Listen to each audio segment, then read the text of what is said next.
resume the hearing. This is day 5 of the Stream 9 hearing. The Living Streets Aotearoa team here to come forward and talk to us.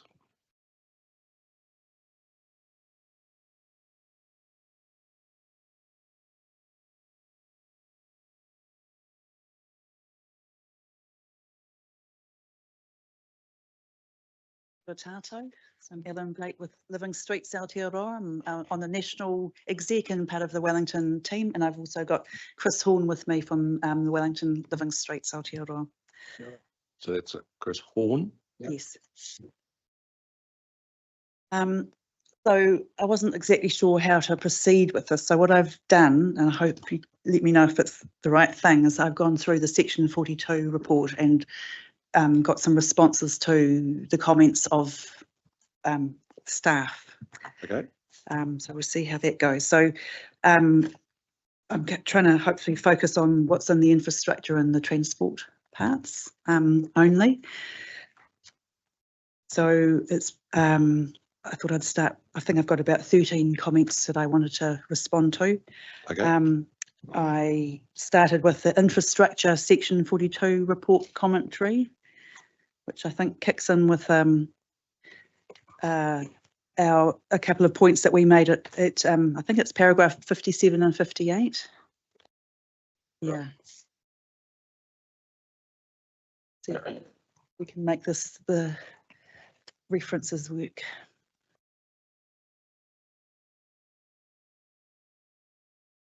Right. And then there was a response, I think, at paragraph 72.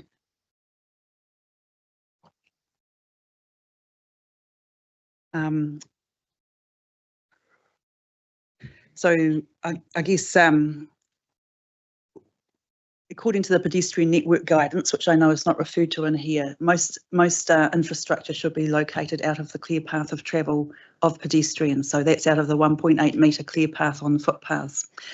So, and it looks like, I'm not familiar with the National Code of Practice for Utility Operators' Access to Transport Corridors. So I'm not clear if where it says that road controlling authorities provide for the placement, it provides for placement of infrastructure in the road. And I don't know if in the road means off the footpath in this case, or if it doesn't. So that was just a little point of clarification. In the road reserve. Yeah, so if it's in the road reserve, it might be on the footpath as well. So I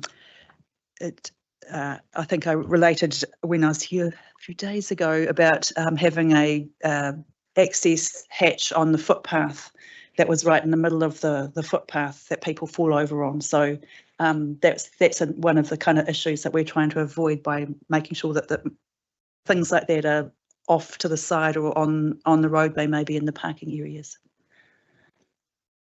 I don't know, do you want me just to rattle through what I've got, or Yeah, do you want to... just keep going. I think the plan is that if I or any of my colleagues have any questions, we'll stop you. Okay, good. So the next section in the infrastructure, Section 42, was around paragraph 195, with I think a response at paragraph 197. And this was about making sure that the infrastructure and transport sections support sustainable active travel modes, which many of the council policies support. And so this was the response was that there shouldn't be any priority of road user. But I think part of the way the district plan's set up is that it doesn't. It's not clear if there's a constrained space, who gets to have space. And what we've seen is from Living Streets is that it quite often means that you lose out on footpath space. So, and this is the issue that reading through some of the response and looking at some of the street designs, it's not clear if you don't have enough space, what happens, who gets the space. And I used that example of Touch and Ave, for instance, in Mount Victoria, which is a tiny, very narrow road that you can't apply any of the designs to that are in the plan. And yet we still need to have pedestrian access to it. So I'll come to that a little bit more later along.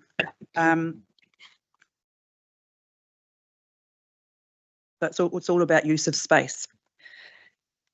Right, and then the next section was around paragraph 377 and the response at paragraph 384, which is the street tree issue, which my colleague here, Chris Horn, is an expert on native trees and plantings, and is very, very knowledgeable about them. And I'm sorry, Chris, I'm dropping you in about what might be suitable for in Wellington's streets. So the response was that that list of 29 species was what was going to be available for Wellington streets. Now, only 5 of those species are native species of tree, which is, that we have many, many more species of trees. And so we don't feel that this is supporting native biodiversity. And why is that important for pedestrians? Is that because this is the environment that we walk in, that having street trees is really well known. When we really support having street trees, it's really well known to improve people's mental and physical health. It really adds to the your walking experience and walkability as you're going along. So what we would like to see is that the number of native trees suggested is increased, and I'm no expert on what those might be, but if you'd like to ask Chris, please do. And there's also an issue about how suitable some of those trees are in the footpath space, which I know will have been considered. But for instance, Wellington has a lot of Pahutakawa, and we know that they don't like footpaths and they lift them up. But it's not just natives that do that, also things like magnolia do a really good job of making bumpy footpaths. So we would like to see that list increase, please.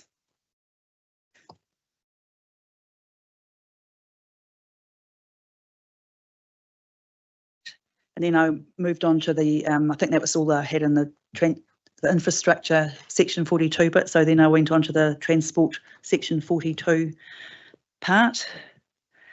And it starts around paragraph 61 with a response at paragraph 62. And we were talking about accessibility and basically walkability around Wellington. And this is again relates back, I don't think it was adequately addressed. It relates back to the use of space. If you have constrained space or some other constraint, how will you ensure that things are accessible and that people can walk around adequately? And you'll get a little copy of this diagram that comes from CCS Disability, and it's based, you might be familiar with it, it tells you how much footpath width you need for different kinds of users. And this is an old one, but I understand that the types of mobility aids that people use are increasing in size. So the width of footpaths really important when you talk about accessibility. For instance, this one says that if you've got a person with some kind of limitation who needs a helper to walk along beside them, you'll need 1.2 metres of footpath width, and that's got to be clear width, which I think we might have talked about before. There's a shy space that people won't walk in right on the edge by the curb and all right up against the property boundary. So that's the minimum clear width, which may have increased, but I'll probably talk to that a little bit more later as well. So there are a few places in the standards that I think are too narrow. Sorry to meet some of those requirements. So I'll come to those. I'm going to have a quick whiz through some of the standards. So at paragraph 71 is the next issue, and then paragraph 72 I think is the response. I'm not sure that the issue that we raised is it was, maybe it wasn't very clearly expressed, but it was the issue was about the size of blocks where like residential blocks, or we use the university as an example, that if you have for instance, the university is about 1.5 kilometre long with about 500 metre wide sort of block of area. If you don't have any walking routes through there, then you are really forcing people to go the long way around, which doesn't support a good transport walking network. So our point was that we would like to make sure that there are requirements for walking routes through large blocks. And so this might also be a residential area where you can't just walk through somebody's backyard to hop over the fence to get to wherever you're going. You have to walk, you can walk quite a long way around, which I'm not sure if this is going to be in the transport, or has already been. But so some things like what we call dead end roads actually have pedestrian access ways through them. So we'd like to make sure that those access ways are included in new development, and where possible included in redevelopment in existing sites, because sometimes we find there's a number of examples around Wellington where a site's been redeveloped.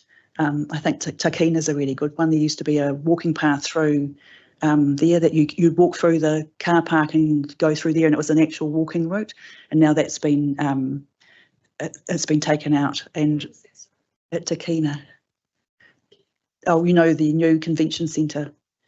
Yeah, no, sorry, I'm probably saying it wrong. And what's we've ended up with there was a you can still walk through it, but you're not allowed. It's called the loading zone or something down the side. So pedestrians aren't supposed to walk through there. So that route is now blocked off when Kāinga is not open, because you can't walk through the building.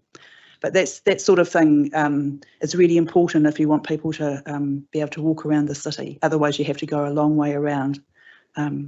Really important.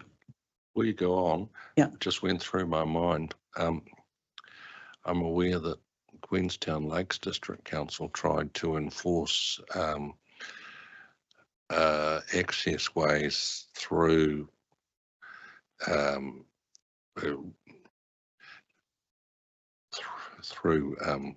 private land where they didn't currently exist, and got resoundingly knocked back, complete with indemnity costs in the Environment Court.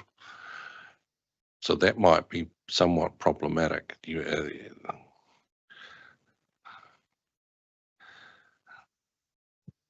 well, I'm not familiar with what happened there, but that's, for instance, another. So that Kāinga is a good recent example. The BNZ building, wherever it is over there somewhere, Spark, the Spark building, when that was developed, one of its consent requirements was to provide a public access way through the building. So you walk down the back past the lolly shop and the coffee shop and catch the lift up. That was a resource consent requirement.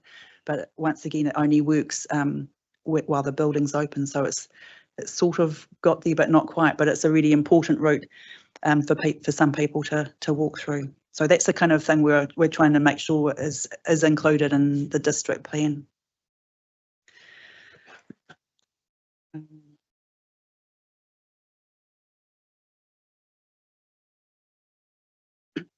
Okay, and then moving on to the, sorry, just tell me if I'm taking too long. The paragraph 73 is the next issue that we raised, and I think paragraph 74 is the response. So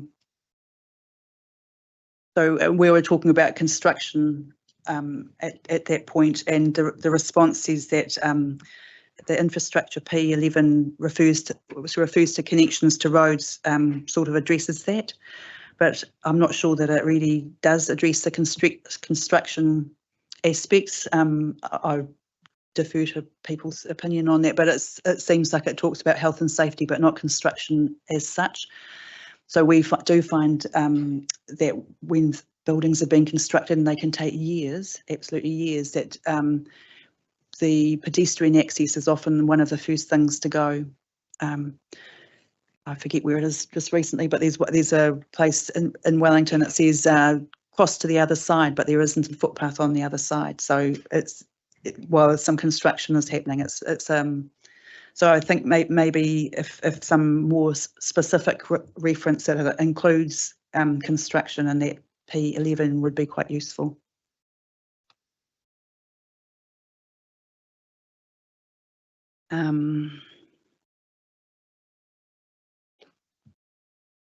Leave that. But the next bit was at paragraph 83, 84.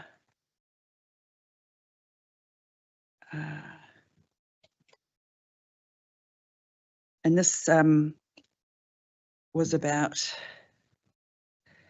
the driveway access to sites, and we find that many footpaths these days are getting increasingly just a series of driveway access onto properties, and sometimes they can be quite, like, certainly way wider than the 6 metres that's proposed in here.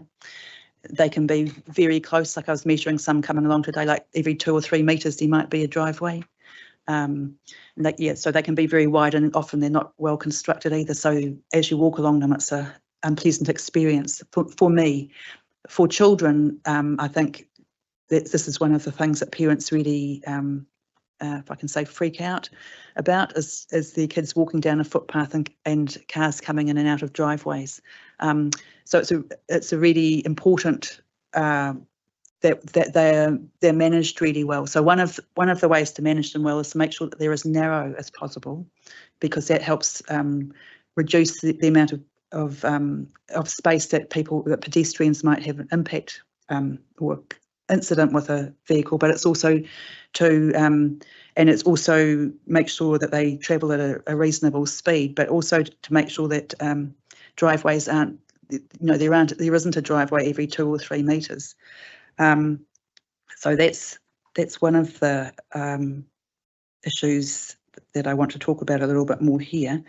And there was in the recommendations that says that there was, which I haven't read, there's some provision in the what's it called, wrap-up hearing stream centres and mixed-use design guides. And I thought that they were good, but I'm not sure that they're adequate to give enough direction for the kind of improvements that we want to see. So if I flip onto some of these, so do you think that might be done? Because driveways are aligned.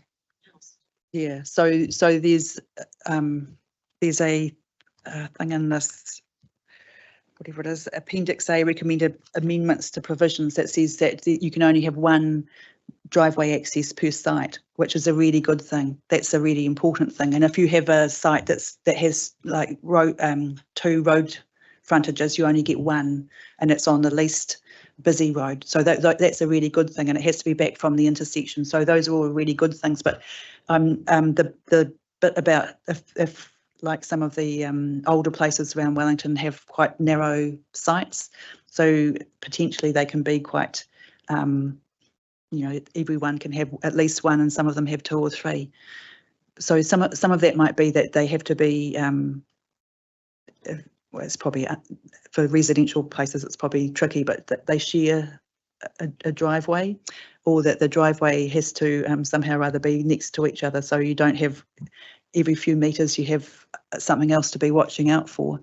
So that's, I think that is quite tricky, but it's something to do with how big sites can be, I guess.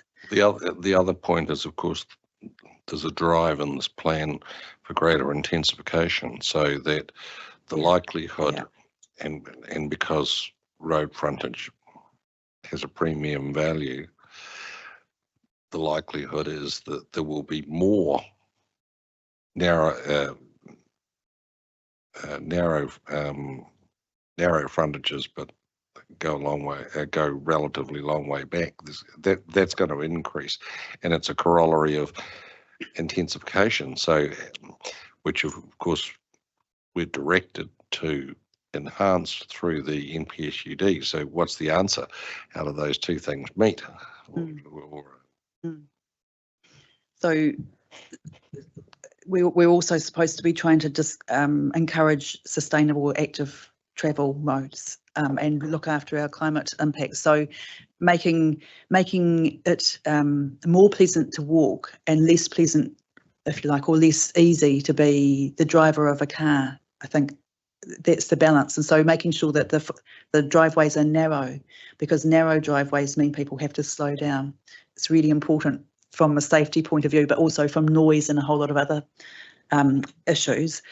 I think that's really important. The Westbourne Grove development we talked about, this is exactly that issue that you're talking about. We're trying to encourage densification, but it has issues on the existing uses and also on future uses where there might be a lot more, but hopefully not, vehicles going in and out of that place in Mount Vic.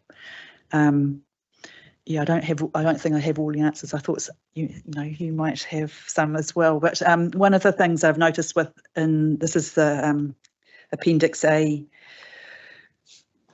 proposed, whatever it's called, proposed transport section, for which my one's got a date on 18th of July 2022.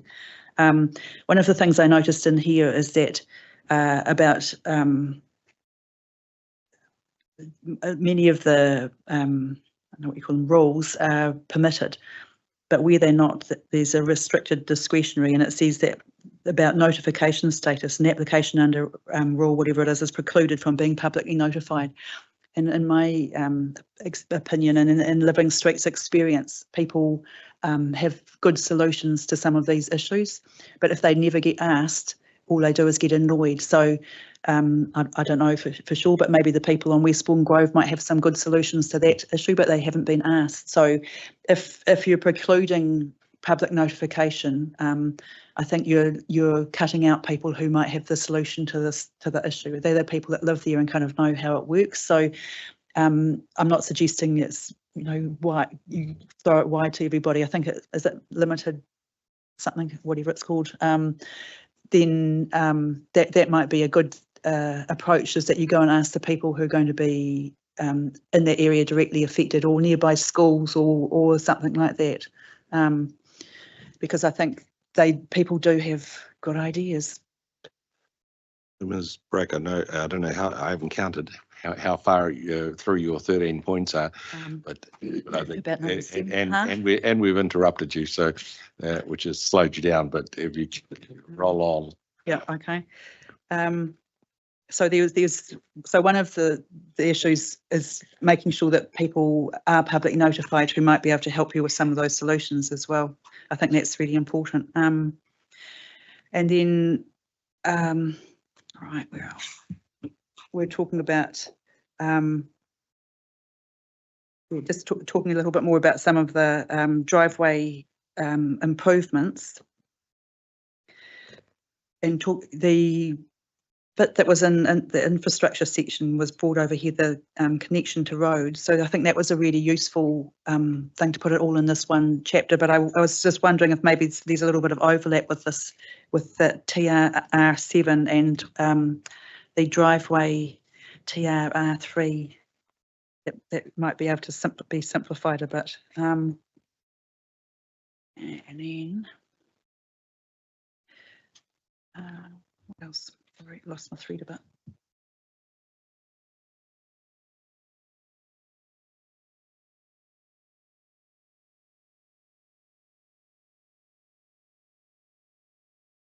Anyway, there's a few bits in here which I just for instance, TRS4, which talks about on-site pedestrian cycling and micromobility paths. Yep, TRS4. Yep.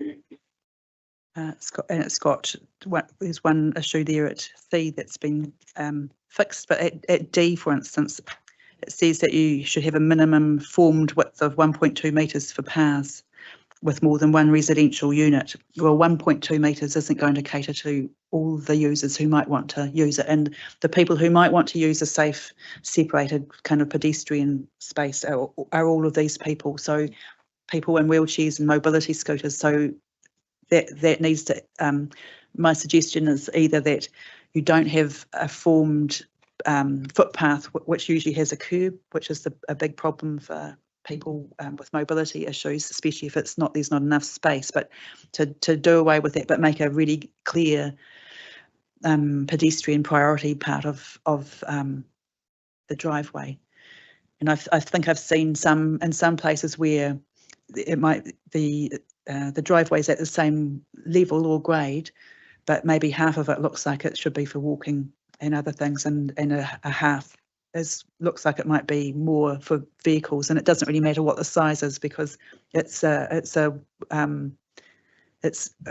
overall capacity would fit everything you want, but the way it presents itself, it looks like this is where the people should walk. Do you think? I think 1.8 metres. 1.2 or paths accessing more than one residential unit 1.5. Yeah, I don't know. The 1.5, I don't know where that comes from. Well, I do know where it comes from, but it should never be a minimum anything. 1.8 metres should be the minimum clear footpath space. Situation. Yeah, but so if you can't make it doesn't have to be like separated, is what I'm saying. I think you could just make it look like this is the bit for people to walk on, but it might be the same level, so that people who need a lot more space to manoeuvre can feel like they belong in that area. I think that's the issue with a lot of these things, is it looks like car space, so people will try to avoid it because it doesn't feel safe for them. So and some of that is a design thing, perhaps.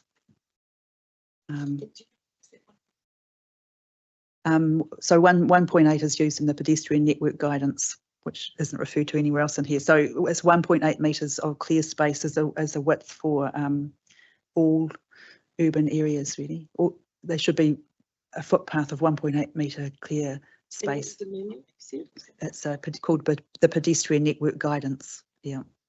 It used to be called the New Zealand Pedestrian Planning and Design Guide, but that's been upgraded and is only available online currently.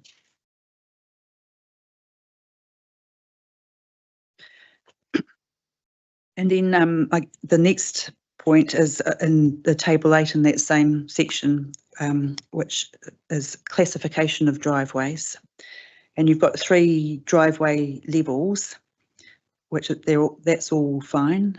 But then when you come to have a look at what the design of driveways in table 9,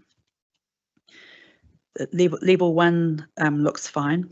But when you look at level 2, you've got your 1 metre wide footpath, which is not wide enough. And also then you get the issue where it says the minimum widths it's talking about for vehicles. You've got to have, it says 2 times 3 metre for the first 6 metres from the road boundary area. So that means this is saying that at the footpath, really, there's going to be a 6 metre wide driveway, which is it's just a little bit narrower than a 2-lane road. It's too wide. Gradients, isn't it? Some of it's about gradients, the gradients, but it's, yeah, I'm not concerned about that. It's the width of the footpath section or the pedestrian access section, and the width of the driveway as it enters the road corridor, which is usually onto the footpath. Okay.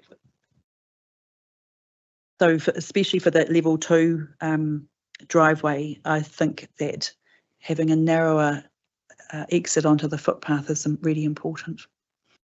You do want cars to stop and give way for each other as they're coming up and down the driveway. You want them to be careful. You want them to look at who's on the footpath when they exit. And hopefully the rules around fences and things got included in some of the previous chapters.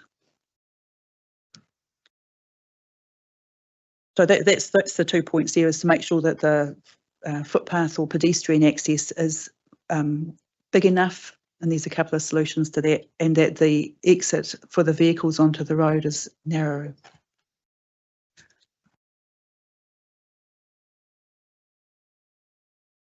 And I really appreciated that it was included in, I think it was the manoeuvrability or something it was called, that all of that has to happen on the site of the property, and that you should be able to exit coming forwards out of a driveway. That's really important. We have a very high rate of running kids over in driveways.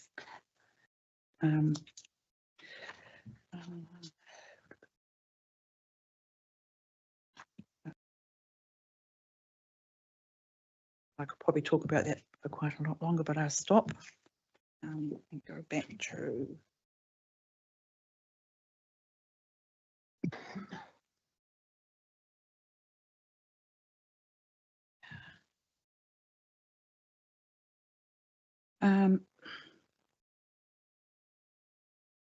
Okay. Right, then I was back on to the section 42 report, and it talks about that paragraph 140 and 141, and talks about the definition of active transport. And the definition of active transport in the PDP is that it means forms of transport that involve physical effort. So our point there is that I think the definition of further along, we've got things like e-scooters, which are completely motorised vehicles, or what do we call them, recreational devices, that don't actually require any more physical effort than standing up on a bus, for instance. Bus travel is usually not considered to be active transport.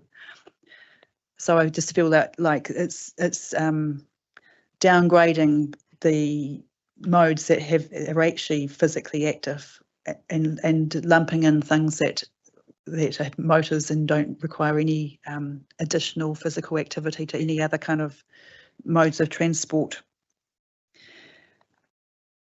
So I just think that either the definition of what active transport means should be adjusted to include inactive transport, or some of those motorised things should be taken out of that section.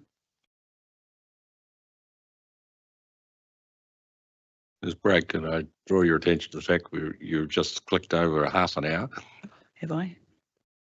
Do you want me to keep going, or? No, I think we'd better call it a day and ask if my colleagues have got any questions of you.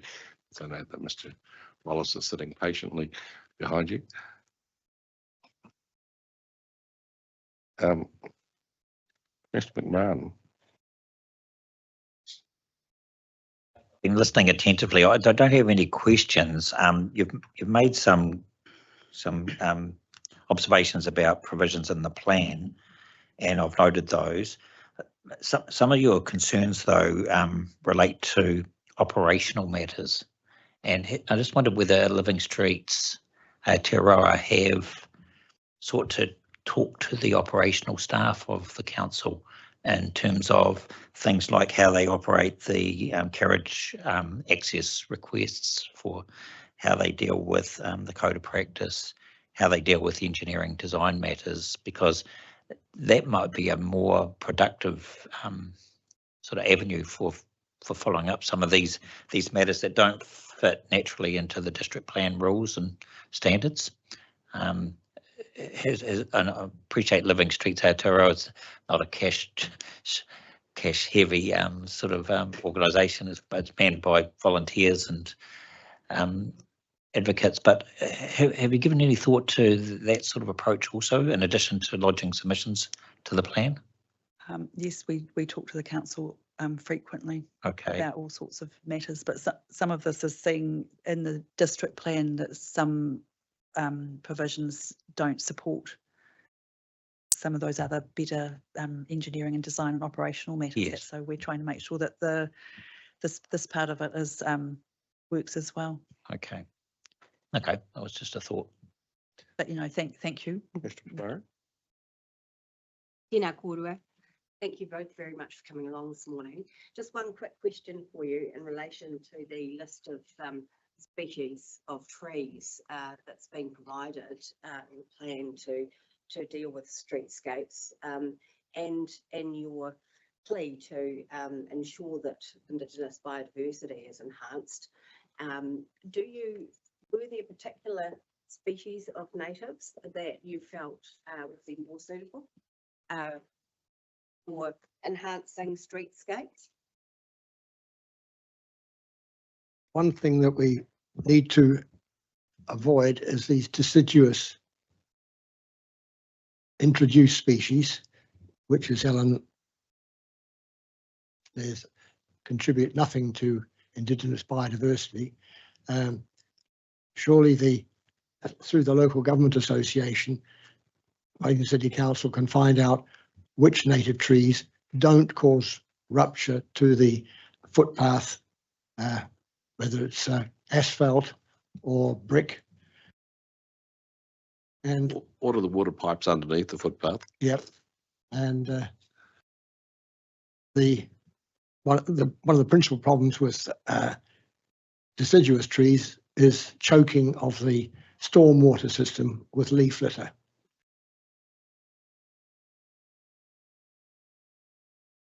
The natives try tolpita, Coprosma repens,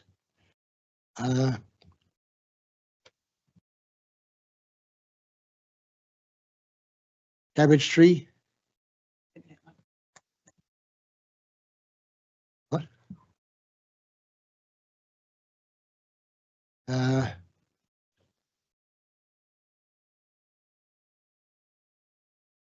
The beech, some of the beech trees could be considered. They have small leaves and they're not deciduous.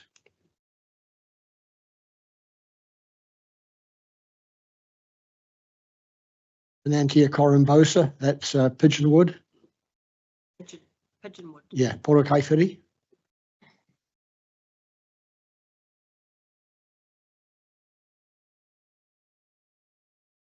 And we see City Council often using Pseudopanix ferox, that's the fierce lancewood, Yes. and the ordinary lancewood, Pseudopanix, is also a good one. I've seen one recently in Huntly Park, diameter approximately 40 centimetres, and no sign of it being deciduous.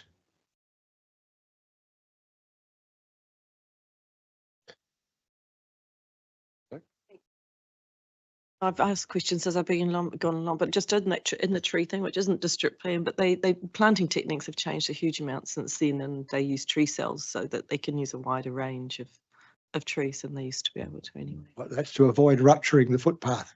No, and to avoid getting into services. I think So would it be useful if I just send a little list of things that we thought yes, should I think change? I So think there was a couple more. if little Mr. Horn points. has So sort of suggestion, I was busy writing down those Yeah. the ones with Latin names and thinking, oh yeah. And both the technical name and the commonly understood name. That would be helpful if you could fire that in to Jazz. Yeah, we can send you a list of trees with their botanical name, their te reo name, and their common name. Yes, 3 indeed. columns. Where they're different. That would be helpful. But thank you both for your contribution and raised some interesting issues that we need to think about again. I'd just like to say thanks as well, and I'm not sure if it's appropriate, but I thought that previously you did a really good section on walkability. I really appreciate that the thought that went into that, and I thought you had your handle on some of the key issues for walkability. Thank you. Cool.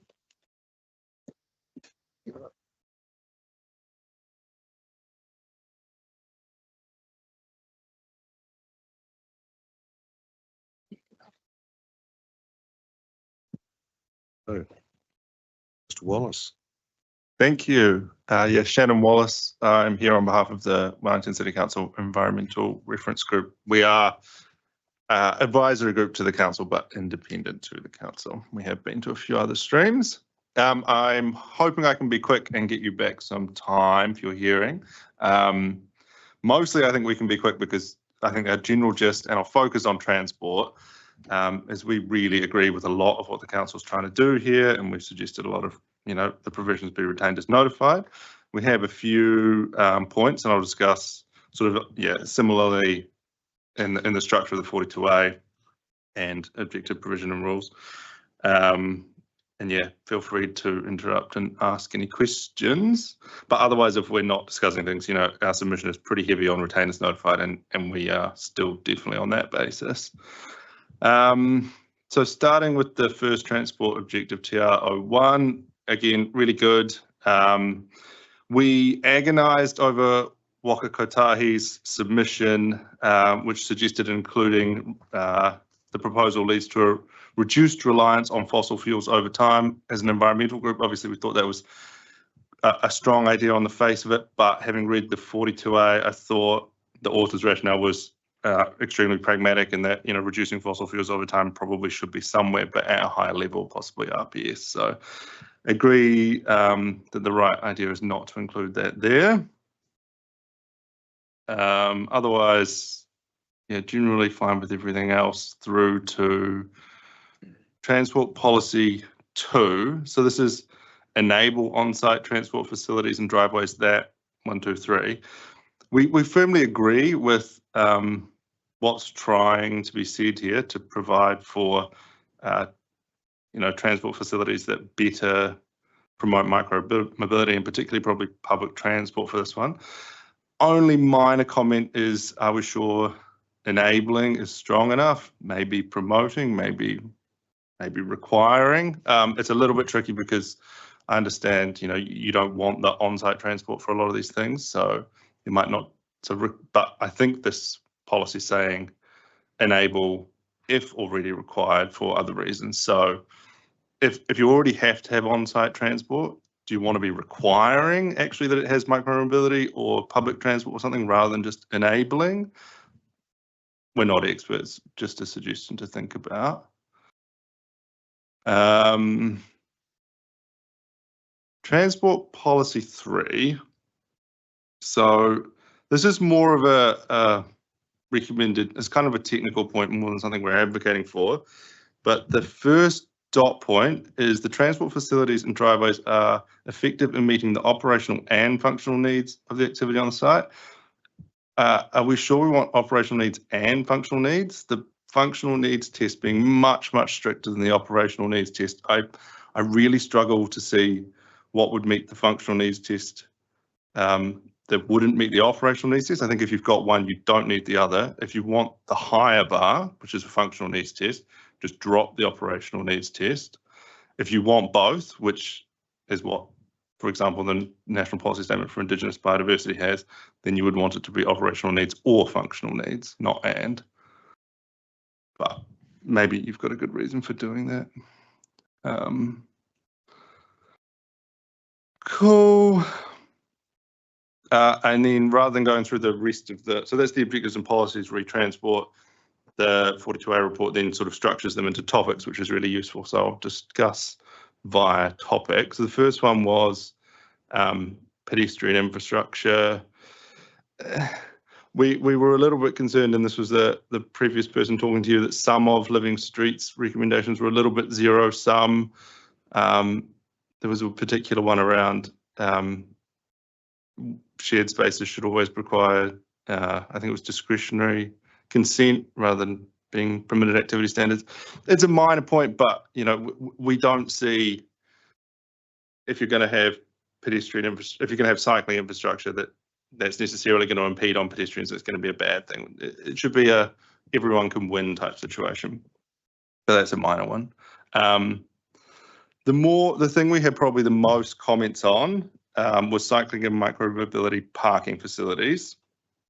So I'll start with, there was a submission from Stratum Property Group, I think they are, which, was very much saying that the provision of cycle parking facilities should be based on expected demand, which we thought completely ignored the fact that, you know, build it and they will come, which might not be an incredibly strong argument, but it certainly has some merit that if you build those facilities, people will come. Section 42A author picked up on that, and we completely agree that you need to, if you were to just say, we'll build it based on expected demand, that demand will only arise. It's chicken and egg. So very strongly opposed that submission point. Otherwise, we thought the new provisions provided by the 42A author for the size of cycle parking, and as well as incorporating Greater Wellington's suggestion for storage and lockers of cycles, was incredibly good. Very strongly support that. Very pragmatic way to do it. We think the new sizing is great. So I think that's been nailed in the 42A, and we completely agree with all of it, including, yeah, the incorporation of Greater Wellington's suggestion for storage and lockers. Also note that that was supported by the evidence. I think it was of John Lewison from Kotahi, and the incorporation of, I think, what was a technical note from Kotahi. So we agree with all that. Everything else in the transport section, agree with. So I've got one minor point on infrastructure, but if anyone has any questions on our transport stuff, it might be easier to deal with that now.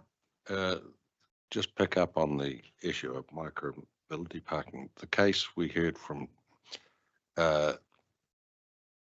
Stratum yesterday was that the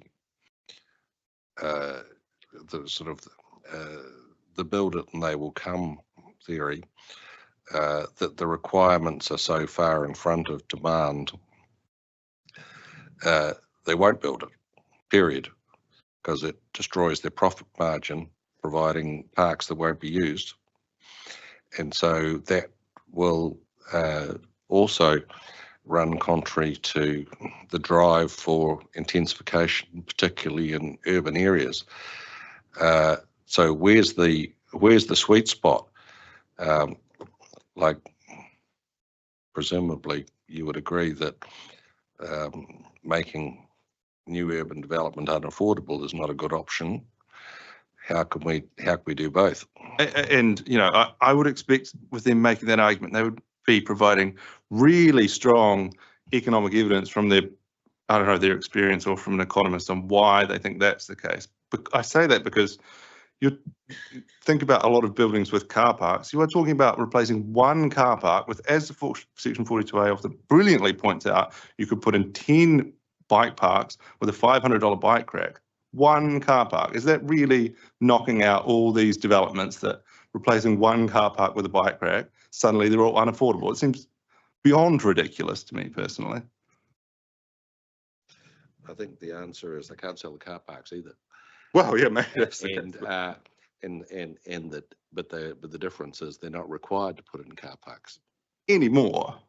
Well, their position was, while that's a recent development in the NPS, that's been the position for years in Wellington City. Yeah, true. But that suggests they're now building all their buildings with no car parks, right? Is that really the case? No, that's not what they were saying. They're saying they're progressively reducing the number of car parks they're providing. Yeah, so they're still building buildings with car parks. Correct. So to meet the demand for them. Yes, or to encourage the demand for them.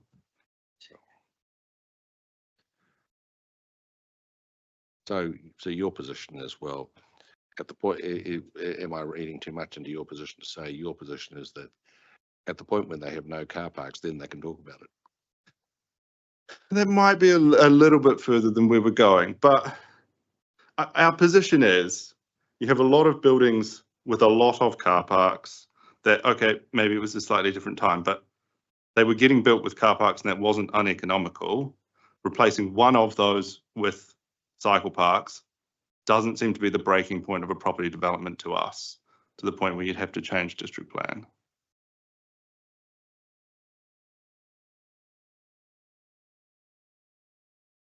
Okay, thank you. Stratum also queried the figure for cycle parking in the tables, that they thought it was excessive in terms of the amount of space and the fact that they got in more bikes. What's your view on that table? Again, we're not experts, and I hope NZTA or Greater Wellington could provide sort of guidance there, particularly NZTA. But as we pointed out in our submission, there are much more cost-effective and creative ways you can manage like the space used for cycle parking than you'd ever have options for a car park.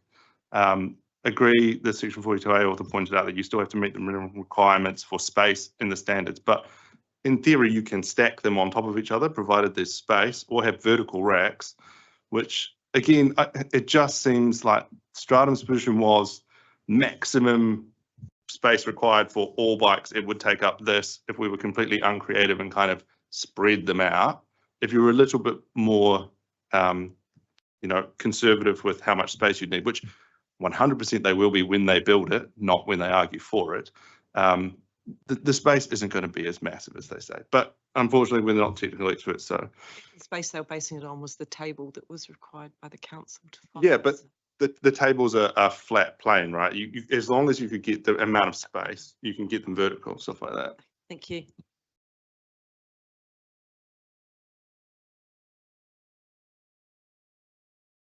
Any other transport ones, or I'll touch on a very minor infrastructure one? No, nothing. So let's go talk about infrastructure. So there's only one really small point here. Otherwise, we support everything the council's trying to do with, and we're talking specifically about renewable electricity generation here.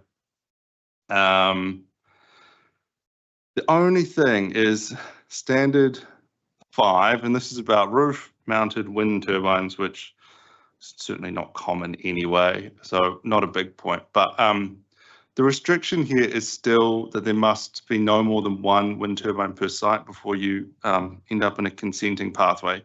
And we're just not sure why the restriction on one roof-mounted wind turbine is the right restriction. I'm not sure what you're trying to control by that. Like, you're not going to get a piece of land covered by wind turbines because this is about roof-mounted wind turbines. What's the difference between 2 small roof-mounted wind turbines and 1?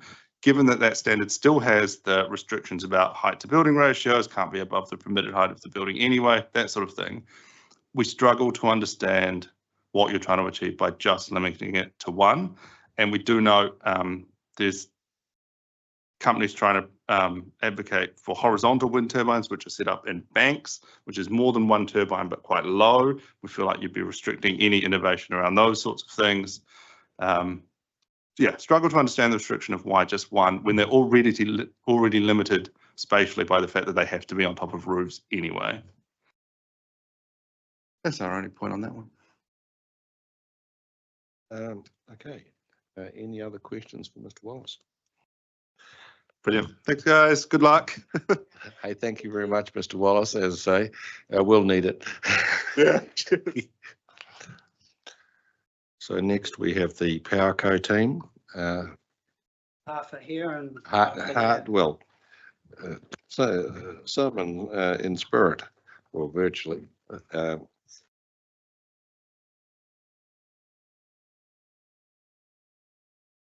He's next.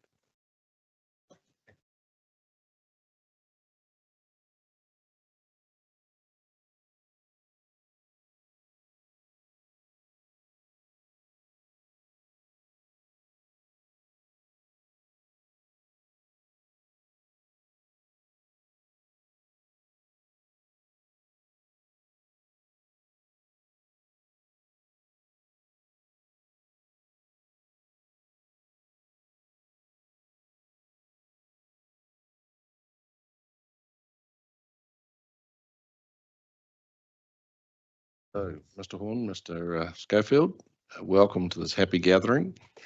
We have your summary statement, Mr. Horn, and we have evidence from both of you. So how would you like to proceed? so I think we can be pretty brief if we just do our intros and then I'll flick through the summary statement and hopefully we won't hold you up for too long. So I'm Chris Horn, I'm an independent planner helping Powerco, and on the screen we have. Good morning, Gary Schofield, and I'm an environmental planner with Powerco. So the submission, the evidence I filed, planning evidence, was pretty light touch. There was only 4 points, largely around getting some clarity on some things, and couple of queries on the 42A report and seeking some alternative relief. All of those matters have been either clarified satisfactorily or further changes recommended in Mr. Anderson's rebuttal. So I'm personally very happy with where things sit, but those 4 points where Powerco had a submission on the definition of regionally significant infrastructure, we've confirmed that's parked for the wrap-up hearing. There's a rule on maintenance and upgrading of existing underground infrastructure in roads and underground customer connections in the high hazard area of the coastal hazard overlay, and Powerco has existing underground infrastructure in that overlay outside the city centre zone along some of the coastal margins, and was seeking that the rule enabled upgrading, maintenance and upgrading of that infrastructure plus customer connections from it. Mr. Anderson in his rebuttal agrees and has recommended adopting the relief that was in my evidence. There was a point of clarity around earthworks above piped awa, which are a site or area of significance to Māori overlay, as to what the status was if you did earthworks above a piped awa. And Mr. Anderson's pointed out that underground infrastructure and roads are in previously disturbed area, which clearly a piped awa would have been disturbed above to pipe it as a permitted activity. So that satisfactorily resolved that query. And the other one was seeking some provision for utility cabinets and heritage overlays, which do cover a number of roads around the city. Mr. Anderson agreed in his rebuttal that there should be some provision for that. And that's really the points of interest today. I only had one follow-up question on all of the evidence and indeed your summary, Mr. Horn and Mr. Schofield. And that's really about the issue about the coastal hazard overlay,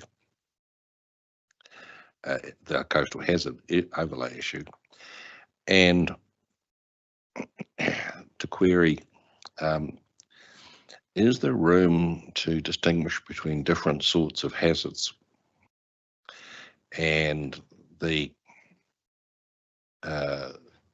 background to my question is, yes, I can completely understand that a tsunami hazard or a flood hazard is neither here nor there in terms of your network.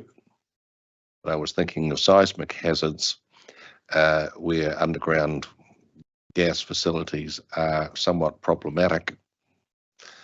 And so the question is should this be hazard specific? That's a very good question. I'll have to admit I'm unclear if the high hazard coastal overlay has a seismic element to it. Well, like I don't know that answer, that question either. And but let's just take that'll be something. For Mr. Anderson to tell us about in the fullness of time. But let's just assume that it does for the moment. And I think there's an element of logic to what you're saying. Seismic hazard is clearly different to those other hazards. There are different seismic hazard overlays in the plan which have been left alone by Powerco. I think we've probably already landed there. But I accept that logic would say putting gas mains in seismic hazard areas might need some sort of scrutiny if things have changed. Okay, so Gary, do you have any comment on that? Fundamentally, we've left them alone, as Chris has mentioned, within the provisions of the plan. If we were looking to establish networks in a seismic hazard area, obviously within our internal standards would be looking at that very closely to, is that the appropriate place to locate that asset, and what do we need to do to ensure that we minimise potential risks associated with that installation? Okay, as a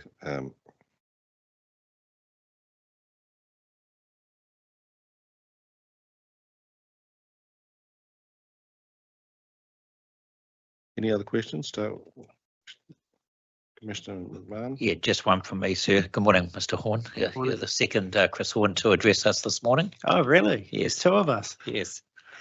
We thought you were unique, Mr. Horn, but unfortunately not. Unfortunately not. Mr. Horn, I've only got one question, and it just relates to a point of clarification about the definition of RSI, regional significant infrastructure, and like you were aware that that's been parked, and it's because the decisions on RPS plan change one are coming out in the next month or two. And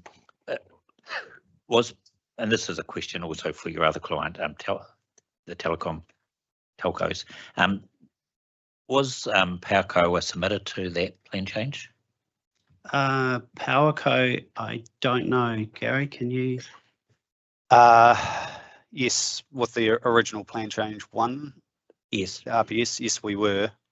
Okay. Telco was. Yes. I guess what I'm trying to understand, Mr. Horn, is what's riding on that decision. Will the nature of that decision change anything fundamentally in terms of some of those other matters that have been agreed? Will the definition potentially upset the levels of agreement that you and Mr. Anderson have reached? No, I don't believe so. Really, the Powerco submission is really one of clarity that if you're defining a gas distribution main as an RSI, that might have some ancillary kit that makes it work, and it's really just a clarity point more Yes. than anything. Okay. So I understand that radio communication and telecommunications form part of the definition of RSI in the operative plan, operative RPS.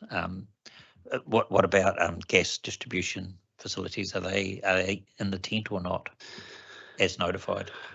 As notified, yes. Okay.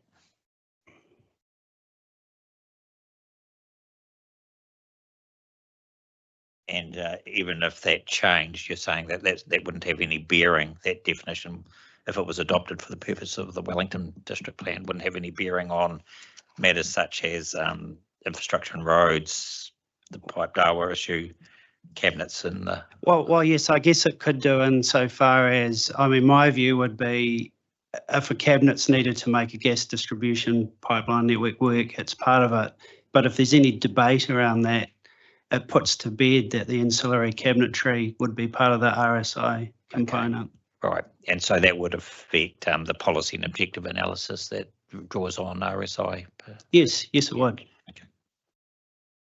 So I think it's a matter of watching the space, I think, for the wrap-up hearing. Thank you, Mr. Horn, that's all. Commissioner Polari, any questions? Commissioner Black? No. If it'll be useful, Mr. Chair, I can make a quick comment on your question around high coastal hazards and whether or not they include seismic, and by definition, they do not. It's limited. Well, that's easy. So to current sea level, coastal erosion from existing sea level, current sea level inundation, coastal erosion from existing sea level, and tsunami.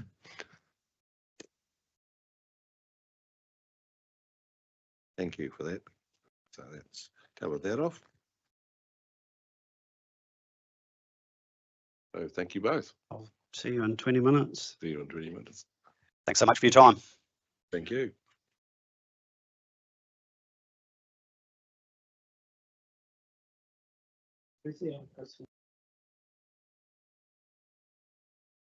Streets Aotearoa.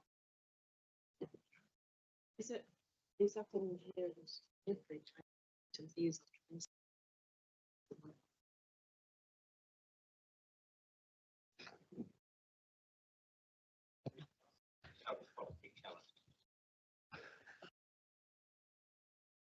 We have Mr. Hodge now.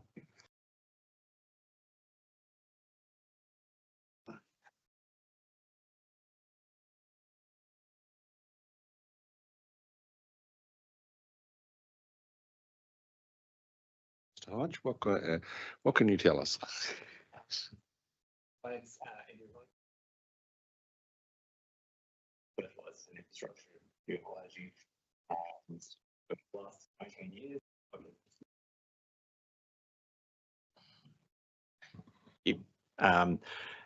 In the construction operation financing and evaluation of assets and projects in more than a dozen countries, with clients that range from governments to individuals to privately and listed companies.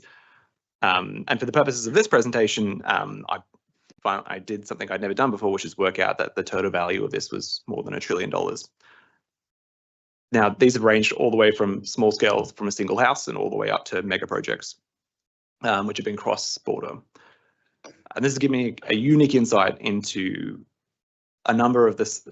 Many countries have faced the same problem and tried to look at it in a lot of different ways. And from well-meaning intentions, you can potentially set up for long-term problems.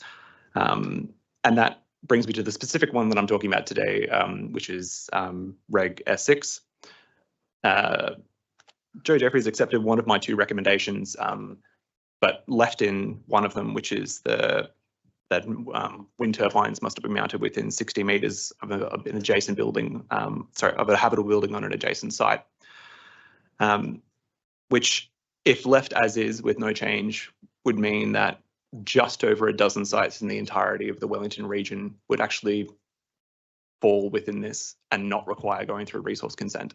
So just about, what was the constraint within 60 metres of a property boundary? Yes, A habitable building, yes. Yep. Yes. What's the rule reference, Mr. Hodge? Is S6. Yes. S6. Yes. Okay.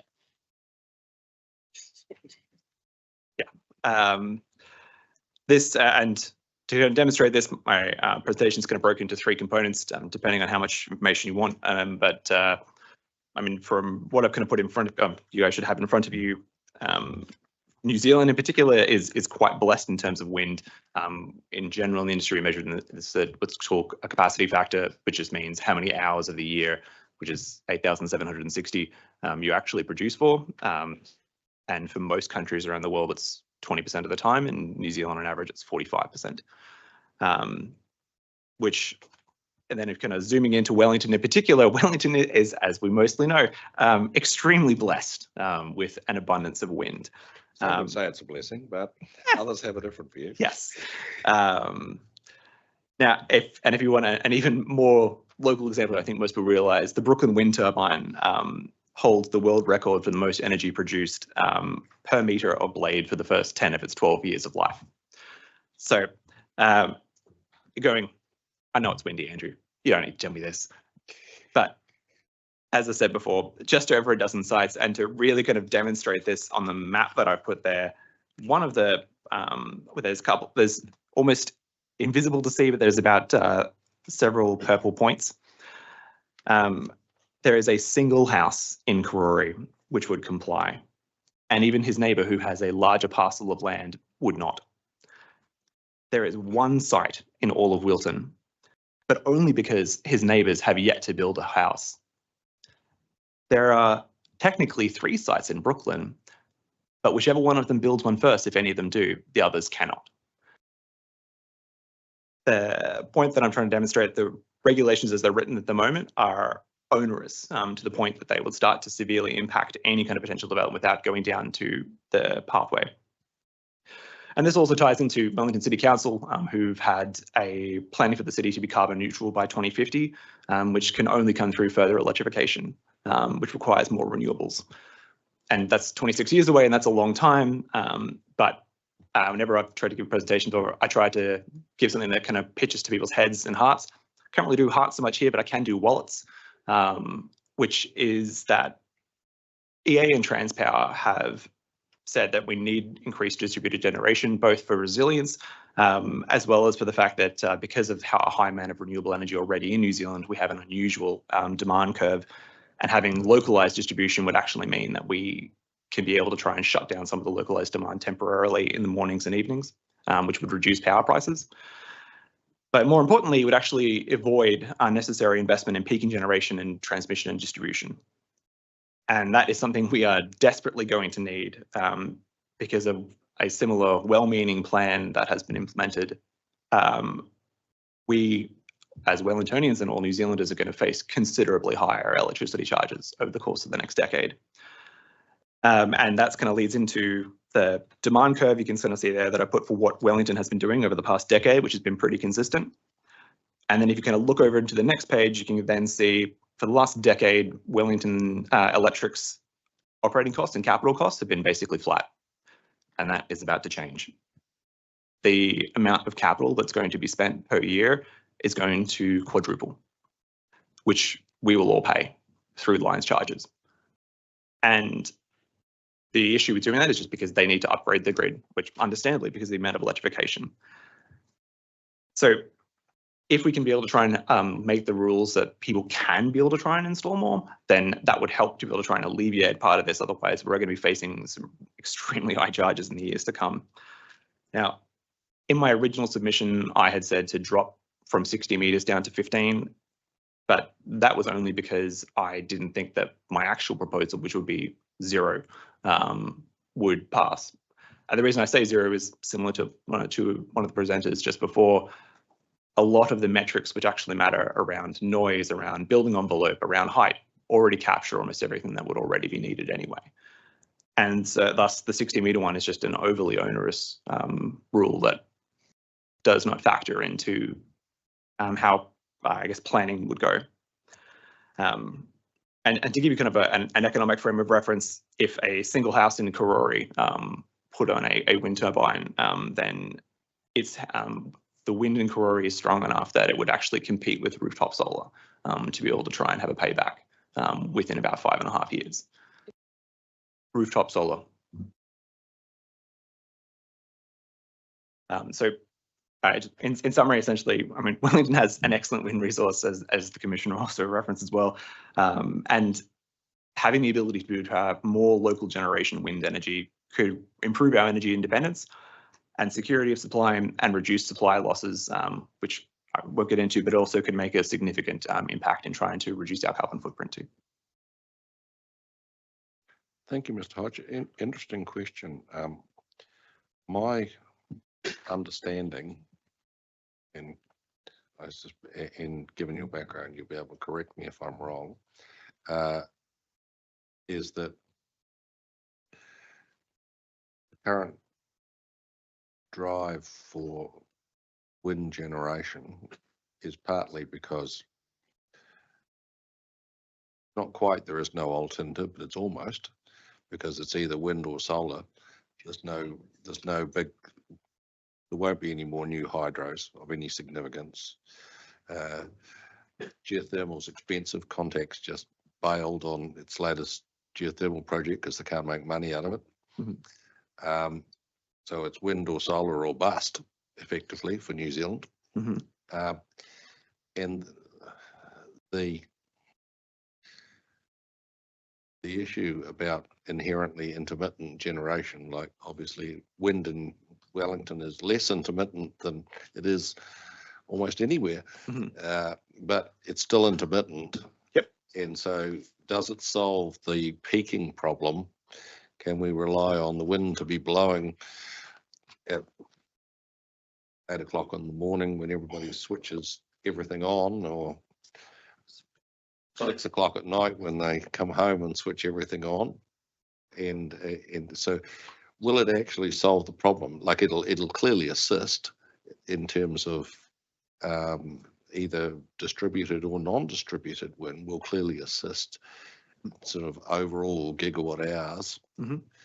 But will it solve the peaking problem? And if it doesn't solve the peaking problem, will we still have the generation? That's not to say it's not still a good thing, mm-hmm. but well, in the cold hard light, are you overselling the case?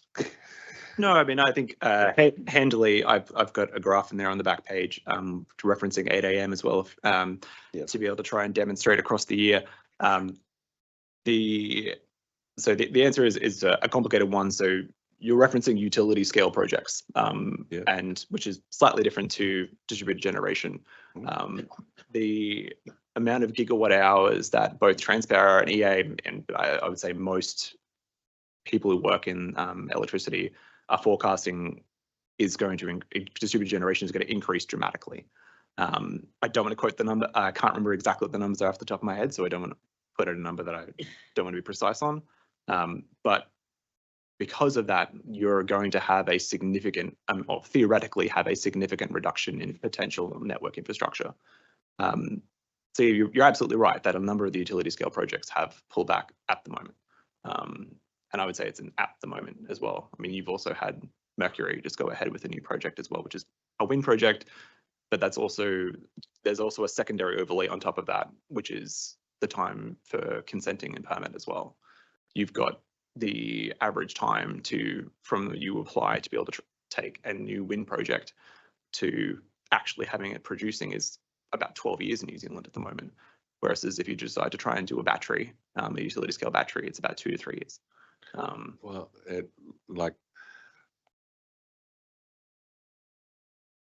I hesitate to introduce my own experience, but having run a lot of utility size consent applications, I think 12 years is a little overstated. The time that it took for Southdown to be able to try and go ahead was 16. I thought 12 was being generous. Right.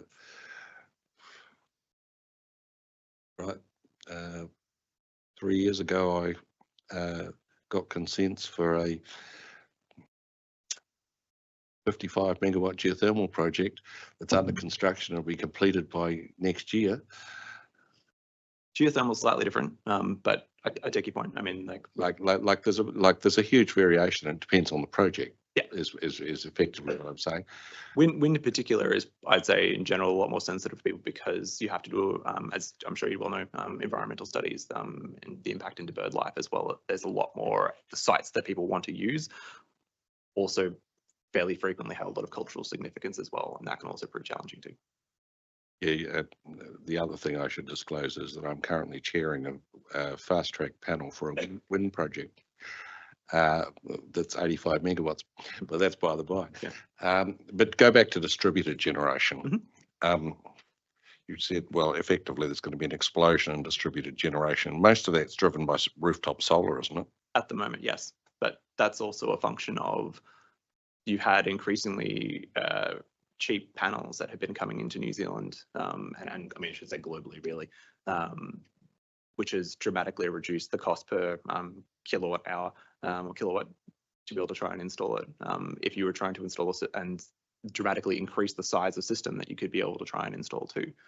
But similar to what's happening in Australia right now, a lot of the utilities here are already considering, and Northland has done it as well already, to actually put a tariff or a charge on exporting into the grid. And in Australia, they're rolling it out, almost AIM is rolling this out across the entire network, which will slow down dramatically rooftop solar, both in Australia and here as well, if and when it's implemented more broadly. The benefit to having wind is that you can get power at times that the sun doesn't shine. That's a lot of the reason why you would go ahead with it, because basically after 4 p.m, and most of the time you just don't have enough of a power curve there. Whereas for wind, your power, particularly here in Wellington, is actually pretty consistent throughout not only the day, but the entire year. Yes, as everybody lives in Wellington knows well. Yes.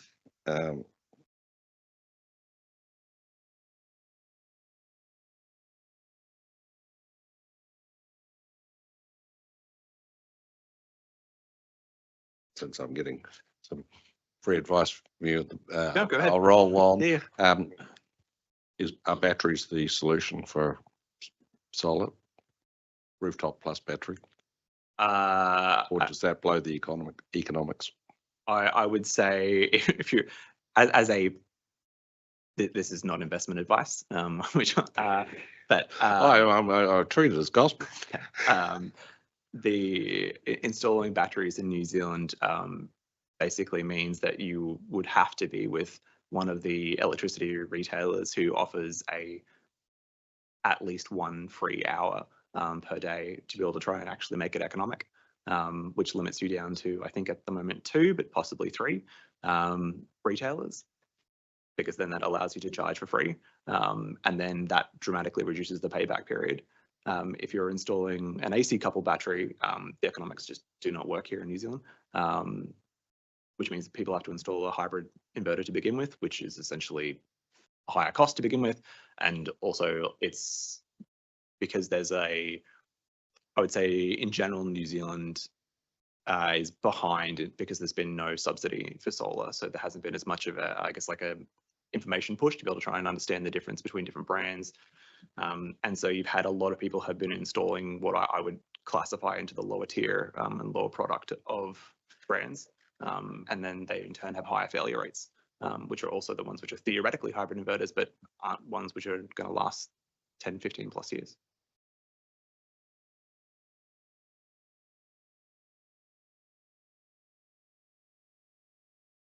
So I think I've got the drift. Hopefully. Mr. Black. So the clause that you started with was just a 60-metre distance from a habitable room. Pardon, sorry? Yeah, the clause that you started discussing about Yes. the distance from habitable room. What's your suggestion there, that that should be removed? I think it's removed entirely, yeah, because the building envelope, as well as height limit, as well as noise, will basically create enough of a difference anyway that you won't be able to install it in a lot of places anyway. And most of the time, like you've also got to remember the number of people who would actually install it as well to begin with is also going to be pretty low, just because it's like rooftop solar for the most part is kind of set and forget. Like micro wind turbines are not. They require a lot more maintenance and a lot more understanding of electricity and engineering to be able to try and actually successfully run. And so I guess, like, as that's what I was kind of saying, like I originally was going to say in my initial submission, I said 15 meters, but that was just because I didn't think it would pass to say eradicate entirely. So your view is that, well, there'd be a number of sites, it's still going to be reduced in the number of sites because of other restrictions and building envelopes. Yeah. Okay, thank you. Sure. Same line of inquiry from me, Mr. Hodge. What you possibly had done is identified an unintended consequence of that particular clause 2 of standard 6, which relates to, I think, rules 6 also. And we'll be inviting Mr. Jeffries to come back to us on that. Because on the face of it, if you're accurate, essentially there would be no permitted activity pathway for those small scale activities, and they would all trigger to restricted discretionary. Yeah, outside of the just over a dozen sites, I think it's 16. Yeah, which I guess Mr. Jeffries raises a question in my mind whether the rule then is giving effect to the policy P6. I think it's P6. So P4, sorry, which is an enabling policy for small scale renewable. Is it rule 3? Sorry, yes, it is rule 3. Yeah. So yeah, if you could come back to us on that, that would be appreciated. I think that's it from us. Thank you very much. Thank you. Hodge. It's very interesting.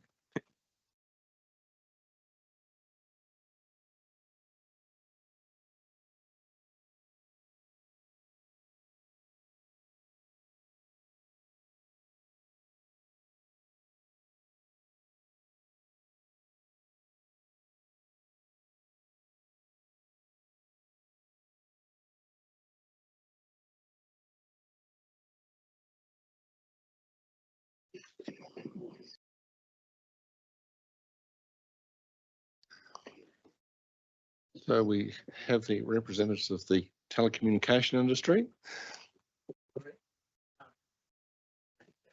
So we basically we're corporate wise, we weren't going to talk to the evidence and just happy to take questions.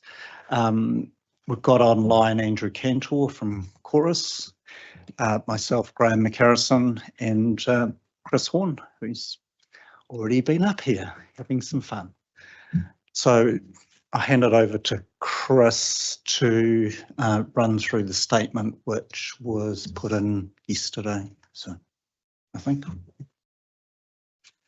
Hello again. So there are 5 points in my summary statement relating to my evidence. The first one relates to the RSI definition being parked, and just picking up on Commissioner McMahon's line of questioning from earlier. So the telcos support the definition of RSI as notified, which has a clause on telecommunication, radio communication networks.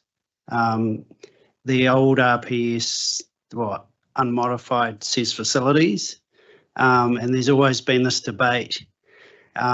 What's a facility? So a telephone exchange, yeah, that's a facility. A cell site, that's a facility. What's a fibre network? Because obviously fibre networks are incredibly important. Are they a facility? So the RPS change looks to change that to networks, and that's what's in the notified definition in the Wellington plan and is supported. And that's obviously coming up in the wrap-up hearing.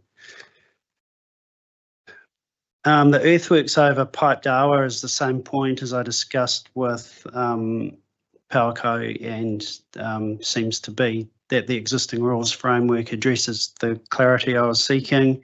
The cabinets issue, again, is the same, and noting that if it was a cabinet for a cell site, it would be a facility.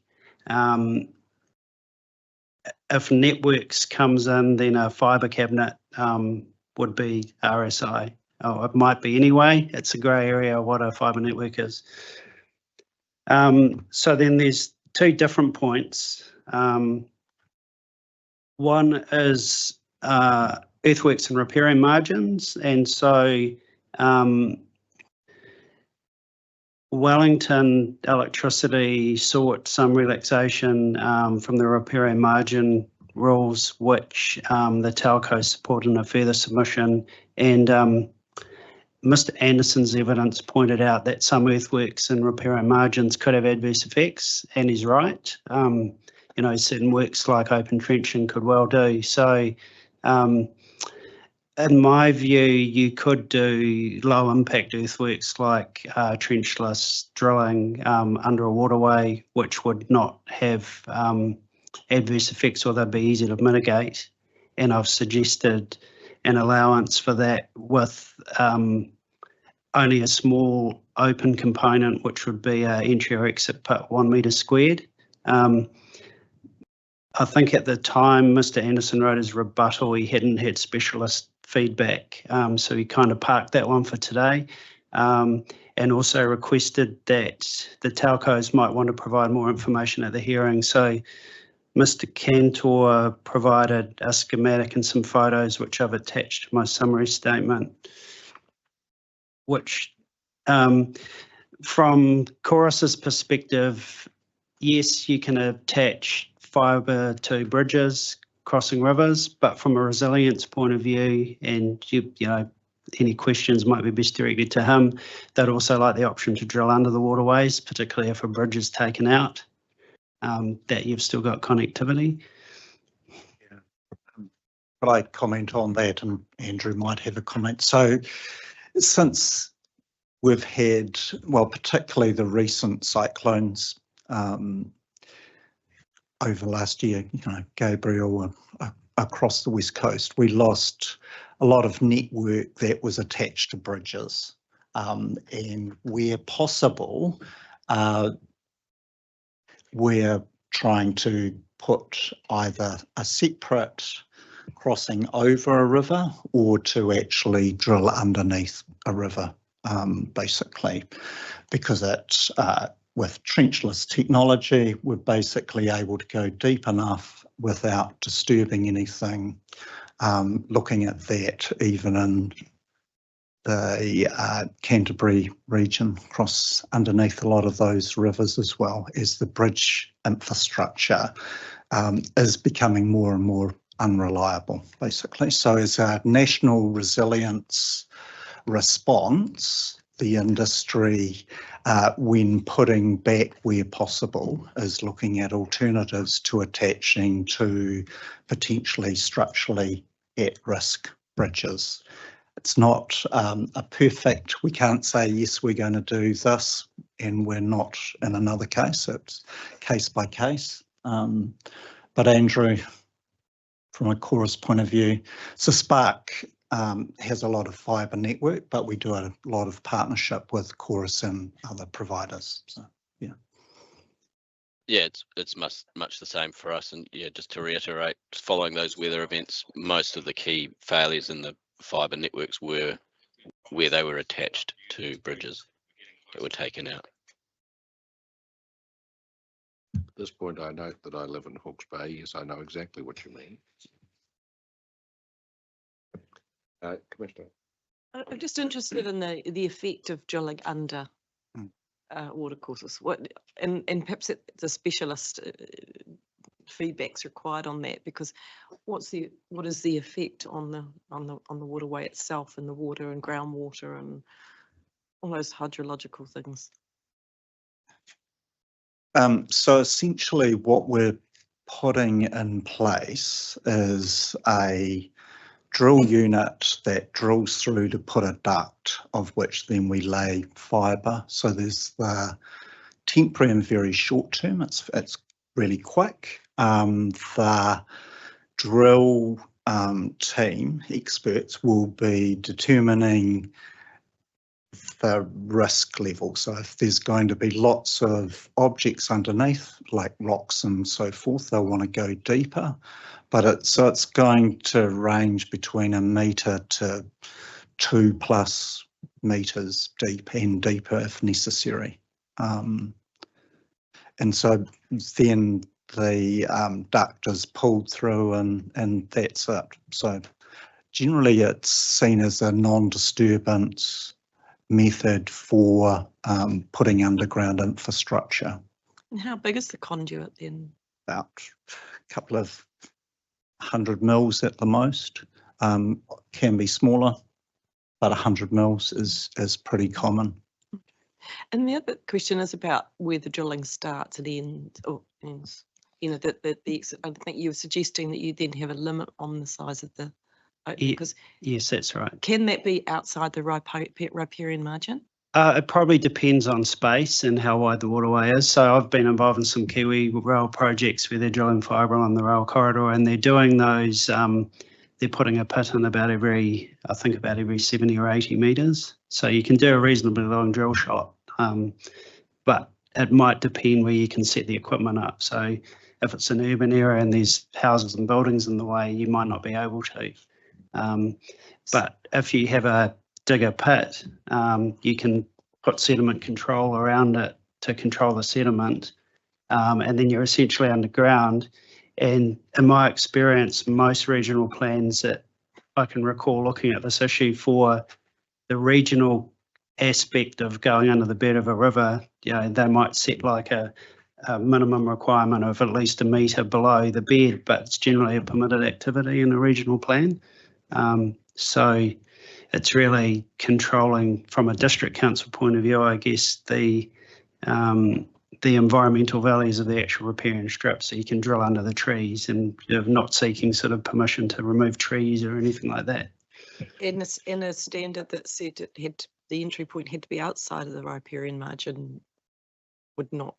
Well, I mean, it would be not work. It would be better than what it is. It would be better to have the flexibility in case you got caught out by not being able to do that because of the distribution of development around each end. But certainly, the drilling, that would be a partial one for sure. I suppose the issue is if you don't have a standard requiring you to be outside the riparian margin, what additional standards are then required to manage the potential effects on the riparian margin? Yes, that's right. So I've tried to suggest some, and if I can put my hands on them. Stand by, sorry. So the ones that I put forward were a maximum surface area of the entry. Where are you reading from? Oh, sorry, I am at page 8, paragraph 27 of my evidence in chief.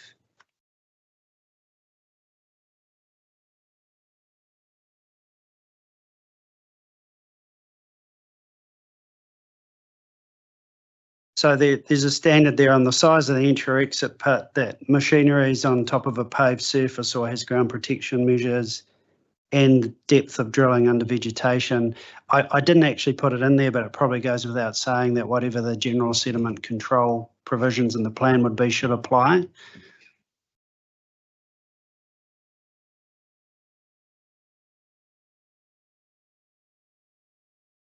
And I'm not sure if Mr. Anderson ever got the feedback he was requesting from his colleagues. So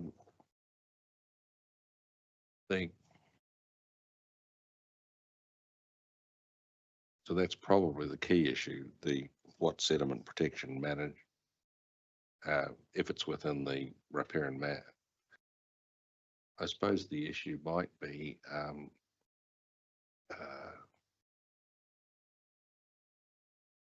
effects on ecological effects.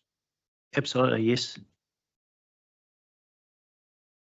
So it's sediment impacting vegetation, those sorts of things. Or just the whether if you're setting up a reasonably substantially sized machine and then drilling a hole, it's going to be sitting somewhere. Yeah, that's correct. So if you don't set up on, say, the road, you might need to put a I don't want to say geotextile mat or something down and park on top of that. And certainly not if it's like covered in bush. I don't think that would be appropriate. And there's some photos attached to the summary statement of what the drilling unit. It's kind of a small little tracked contraption.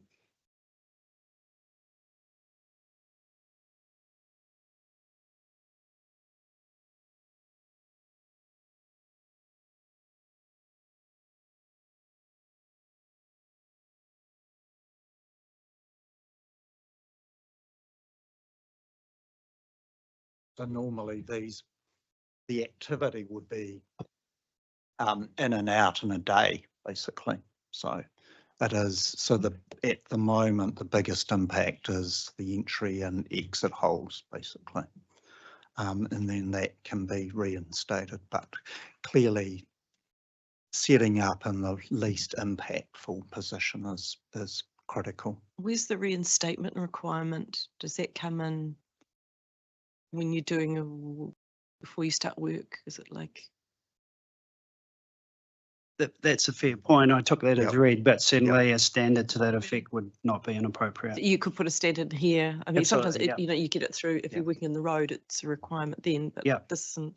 Yeah, no, fair enough. Reinstate as was. Yes. Yep. Yeah. Sorry. We just take a whole lot of things as assumed in terms of just because it's best done practice all the time, basically. Yeah. So, but yes, no, that's fair. Any other questions on trenchless drilling?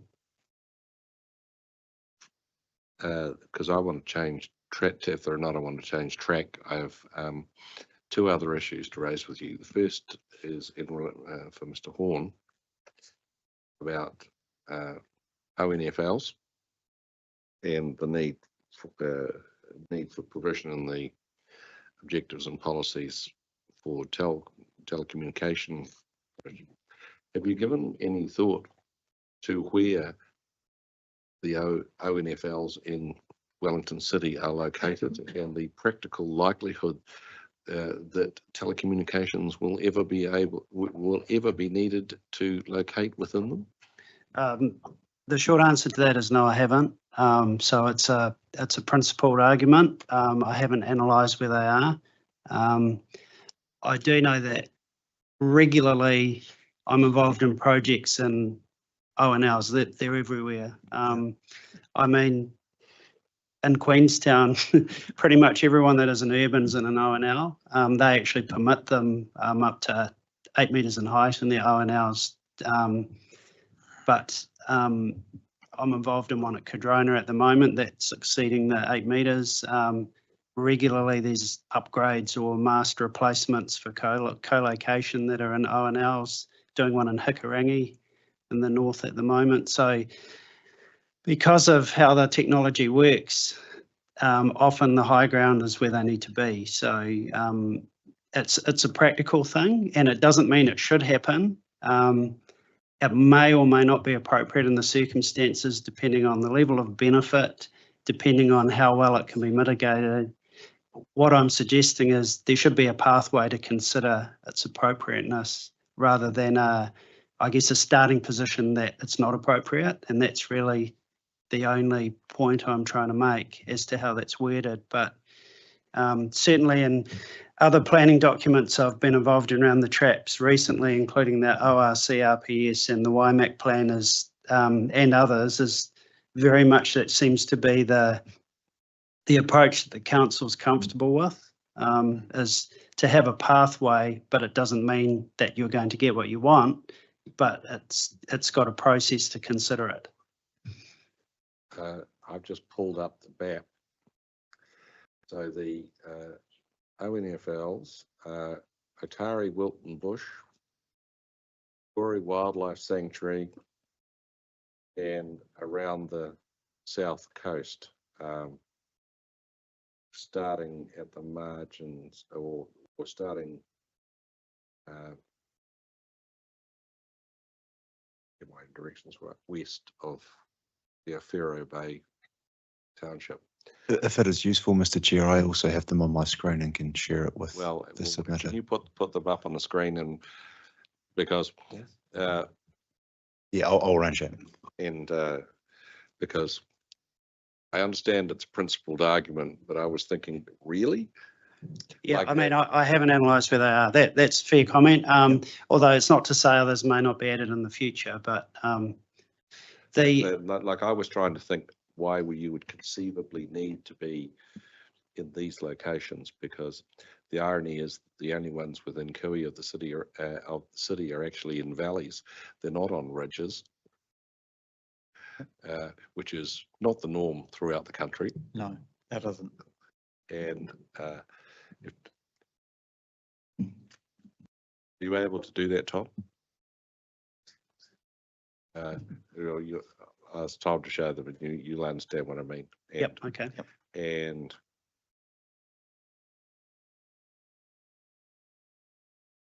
the question is whether we and you need to go down this path in practice. I understand why you would want it in Queenstown. I've heard that argument before. Basically everywhere else in New Zealand, yeah. Yep. So.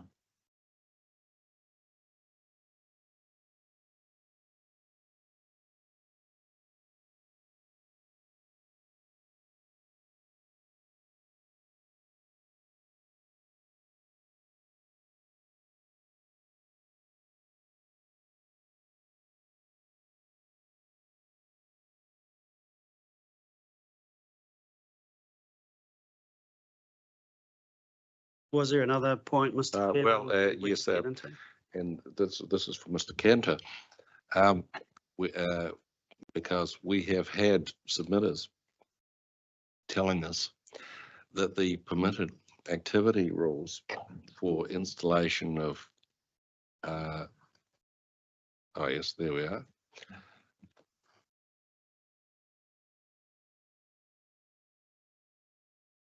Thank you. So yellow is beaches, blue is landscapes. And the two in the middle, that's the Kuru Sanctuary, which is in a valley, and doesn't extend to the ridge lines. And Atari Wilton Bush, which is also in a valley, down below Wilton Road, and then up the other side, but not up as far as the ridge line. Well, that probably mitigates the risk substantially in practice. It does. Yep, totally. Thank you for pointing that out. Now, the issue for Mr. Cantor is we've had submitters talking to us feelingly about the rollout of Chorus's fibre network and the propensity of Chorus's contractors to install access hatches immediately in front of the only egress from rural homes, and to be working on these places for months. And the subtext is ergo there needs to be constraints on the permitted activity rules because of the way that this is happening in practice. So it's fair that we invite Mr. Cantor to respond. if these are within the road reserve, they'll be permitted under the National Environmental Standards for telecommunications facilities. So I'm not sure the district plan would have much influence on them.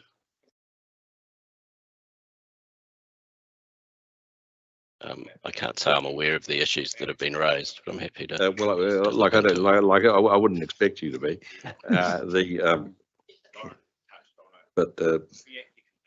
I've got a beef to raise with Chorus too. They came to install my fibre and I said, please do not cut across my driveway. And they promised me they wouldn't. And they came back with someone else the next day and cut across my driveway. So Well, I hear you. Yeah, yes,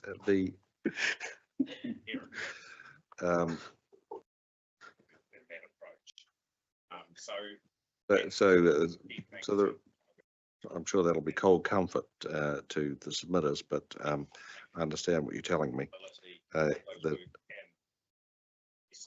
Does Chorus have a code of practice that guides how it does these things? Well, there's the code of practice for network utilities within the road reserve, and Chorus definitely has its own standards around. I mean, it's got mountains and mountains of standards for our contractors around how they undertake their work. Yeah, again, on this exact issue, I don't know what our particular standard would be, rather than sort of my realm of expertise, which is how it complies with the Resource Management Act. I understand. Any other questions? Just on that, I mean, Chorus does have a really good website that sets out what the installation would look like, doesn't it, Andrew? Yeah. Again, I don't know if it goes into sort of That standards and detail. egress, that sort of thing, rather than just the sort of typical install. Okay. Anything else? I think that's it from us. Thank you. Team, appreciate that. And we'll no doubt see you again sometime. We will adjourn and restart at 11:05.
Do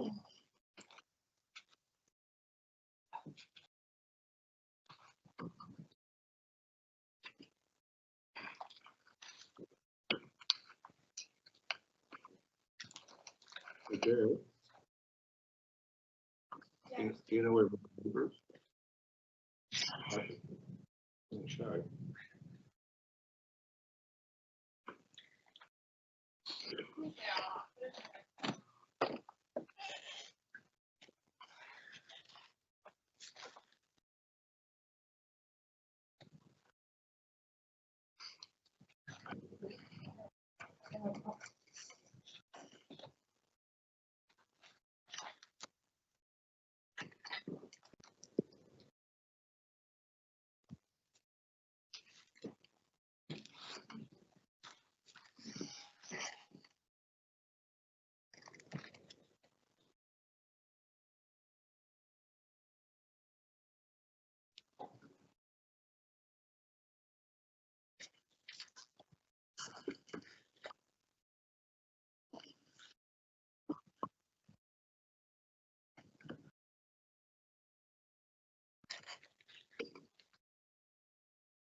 Okay. Oops.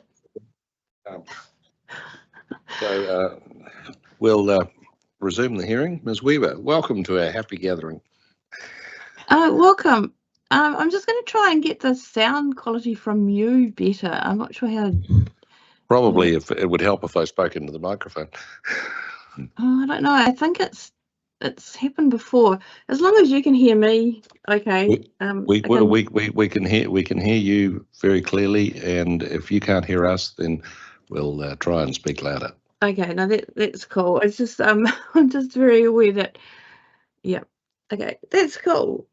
Anyway, I've talked to you before a number of times, I believe, from Guardians of the Bays Incorporated. So you know who I am, and this statement's to do with infrastructure and transport. To do with transport, the airport zone and the terminal precinct and east side precinct obviously create a large volume of traffic. And that's within the airport and the connections with the surrounding areas. Any transport plan that supports public transport, pedestrian, cycling and micromobility devices is welcome. And as a frequent e-bike user, I can personally attribute the fact that it's a lot faster to cycle from my house in Lower Bay to the airport if you go through the airport subway. However, it's not so much just supporting cycling and micro-mobility users with showers and lockers. It's all actually about the security of the bike when you park it, because all too often you park it and there's the worry that when you return it won't be there. And unfortunately, theft is an ongoing occurrence in Wellington. There's even a very frequented Facebook page called Wellington Stolen Bikes. And in the past few weeks, unfortunately, there's been an occurrence of bike theft at Wellington Airport, which just shows you that all it needs is one person and their angle grinder to actually unlock even the strongest bike locks. I believe there's only about 2 D-bolts in the international market at the moment that can stop a persistent angle grinder usage. And while the Wellington Airport's facilities are really excellent in some ways, with a locky dock and really good actual things to lock your bike on, it isn't secure in relationship to having like a caged facility or a concierge sort of type facility where there's secure parking for biking. And my suggestion would be that if you have a public transport hub, that's what is required, with potentially in the district plan. We support the need for road and pedestrian and cycle connections within all zones, including the airport zone. And Stewart Drift Drive has a connection between, via the airport, between the Miramar and Rongotai for those Miramar and different communities. And also there's the airport subway, which connects Miramar and Rongotai underneath the airport. The airport zone has got connections with local roads, and one of the ones that I'm concerned about is the connection in particular with Bridge Street, because this is within the airport zone but not within the airport designations, and we haven't got a detailed master plan of what's happening to that area. So therefore I agree with the concerns that we should look at trip generation in relationship to that, because we haven't actually got any plans for this land. Within the vehicle access to airport zone land between Calibre Road and Miro Road, in Andrew Wahaton's evidence, he talked on the 10th of May, he talked about an area that includes the airport subway, which is an area that connects Miramar communities and Rongotai communities. And our main concern in relationship to that is that the airport subway connection is really important as a transport connection for cyclists and pedestrians. But what happens if you have high vehicle generating activities in and around that subway connection, and whether there needs to be some sort of, within the plan, some sort of idea of what should actually be within that area. I've got many questions in relationship to deletion of Air PZ S3 1.B, and it's more questions. Will it make it impossible to restrict high vehicle trip generating commercial and retail activities around the airport subway? And how is the airport subway access to and from the existing Miramar Street network going to be maintained? Some form of protection for consideration of the airport subway and how it is accessed by pedestrians and cyclists in a safe and accessible manner would be useful from the existing road and within the district plan. It is a very important pedestrian and cycle connection. And just to be aware that different things have happened in relationship to the roundabout and how you get across from main networks to the airport subway is not that easy at the moment, so something to be considered.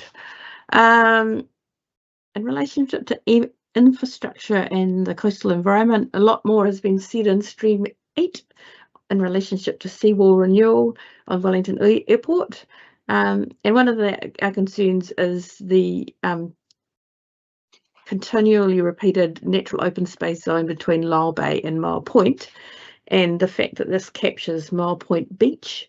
And Jamie Searle has emailed me on the 31st of May with a proposal of having an area called the Mile Point Road Seawall area, and in my evidence I've attached what he was proposing in figure 2 and 3. And we're in agreement with this area as an appropriate area for the extent of Wellington Airport's southern coast seawalls. We greatly appreciate Jamie Searle's work on this to clarify the Mile Point Road seawall area. We are unsure if natural open space zone seawall renewal for airports needs to be recorded multiple times within the infrastructure coastal environments. If it does, we'd appreciate the term Mile Point Road seawall area being recorded in this and other parts of the district plan, rather than the more extensive area of land between Lyall Bay and Mile Point. We do not want the majority of the extensive gravel beach, Mile Point Beach, being incorporated in that, as is an important buffer between Mile Point and between the airport area, airport seawalls and Mile Point, and it's an important local recreational area and environment as well. So that is my oral submission. Thank you, Ms. Weaver. I have 3 points arising out of it. The first is in relation to the last point. What Mr. Searle gave you is now in his Stream 8 reply. Okay, yep. So effectively your submission is that should be the term of art used for any reference to those seawalls. Yep, yes, that would be much appreciated. The second point is in relation to your paragraph 2.9 deletion of 3.1b, and I think that the point, the reason it was deleted from the airport zone is because it's inserted into the transport zone. Yep. And the recommendation from Mr. Wharton is that the trip generation applies to the airport precincts, the Miramar precinct, the South Miramar precinct. The exceptions are to the terminal and the South Coast precinct. Basically, the parts of the airport zone that feed onto the airport, the internal airport transport network are excluded, but the precincts that feed into the broader network are included in the transport rules. Yeah. So Okay. I think that's hopefully reassurance rather than a question. No, I mean, that's reassuring. When I read it, yeah, there was a bit of confusion as to what it meant. But the last point is more philosophical, and that's really, and we'll put this reasonably bluntly, why should the airport be responsible for providing security against thieves who arrive with heavy grade equipment to assist them? Because I'm reminded of the fact that I don't know if you've ever tried to do this, but the banks will not guarantee what you leave in a bank deposit box for precisely for similar reasons. So so philosophically, why should the airport be responsible for people's equipment? Why shouldn't it be an all care and no responsibility position? I think there's a care responsibility if you're coming to it. Like there's a care responsibility that you have a safe and secure path if you get out off a bus at the airport to walk to the airport. You know, you have a footpath that's able to do it, and also the fact that you hopefully, if you drop your car off, it won't get vandalized, or if it does, there's good security cameras that can capture what's happening and how it's happening. If you want people to actually use bikes, one of the big issues that I and other bike users have is the security of the bike being there when you come back. And you try, and as I've got a very good lock, but I have just found out that that is also able to be cut, and it doesn't require, unfortunately, at the moment, an angle grinder. With a battery, it's quite small. It doesn't need to be that big to actually affect and cut through bike locks. So my feeling is that it is a safety thing as well as a security thing that you're looking at, that you know that the person will return to their vehicle, whether it is a car or a bike, and know that it's there and it hasn't been vandalized or stolen. And I mean, that's kind of interesting because with the cars, you have you get a little card and you put in a card, when you leave the airport. So that in a way is potentially one way of doing it, so that it actually is paid for, because as a cyclist I would quite happily pay for security of my bike, and I suspect my bike is more expensive than my car at the moment to replace. So that's the other issue with it. I'm sure Ms. Lester at the back is taking careful note of your willingness to pay large fees for the service the airport provides to you. I mean, that is one thing that can happen. And I mean, overseas, you have concierge bike facilities, and often they are with train stations, and train stations connected with airports. So it's internationally, it's not a you get a ticket and you return with that ticket, and that gets you the bike to be able to access the bike as well. So I mean, that's not a uncommon occurrence overseas. Thank you. I'll ask my colleagues if they have any questions of you. Commissioner McMahon? Commissioner McMurray? Commissioner Black? No, thank you. So thank you very much, Ms. Weeber. Look forward to seeing you again. No, Hopefully probably. only one last time, but potentially two. I'm not sure. It's in the never say never category. Yeah. Okay. So thank you very much. We'll call it a day. Okay. Thank you very much. Thank you. So now we have, speaking of airport matters, Ms. Lester in person and Ms. Dewar and Ms. O'Sullivan virtually. Morning.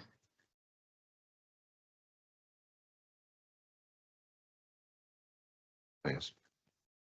Good morning. So you have our undivided attention for an hour. So how would you like to occupy that time? Thank you. So Ms. Lester has provided some supplementary notes or summaries to the hearings coordinator, which you should have. Yes, just handed to us. So hopefully that will just help on the handwriting score. So if I could just go through a couple of points first, and then followed by Kirsty O'Sullivan with her summary, and obviously Ms. Lester's there to answer any questions that you might have that relate to airport operations or her evidence, which was also filed. So if I can start with my addendum, which is really, so that the first point is really about this point is, for what it's worth, is the Moa Point seawall area infrastructure.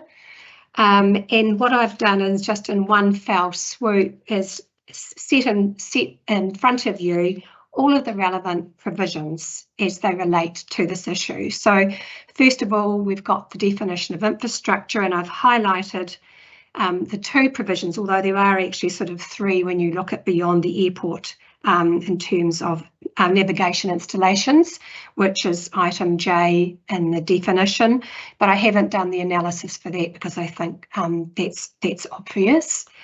And then I've noted that once the Civil Aviation Act is in play in a few years' time, it'll no longer be referred to as an airport, but rather as an aerodrome.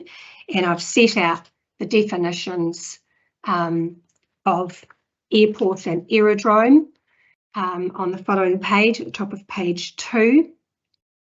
And I've highlighted the words that keep on appearing for your convenience and review.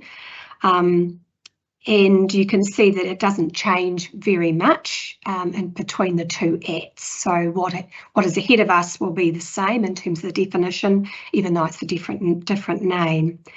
And you can see in those definitions they talk about in the CAA and as I call it, the AAA, the Airport Authorities Act. It's buildings, installation and equipment. And there's also that phrase used in connection with the airport and its administration when that's on land that's adjacent to an airport. I then go through to the building definition as to what a building definition is and what is an installation definition underneath that. When you might be aware that while I made a submission on the Regional Policy Statement, Change 1, on the definition of RSI, Regionally Significant Infrastructure.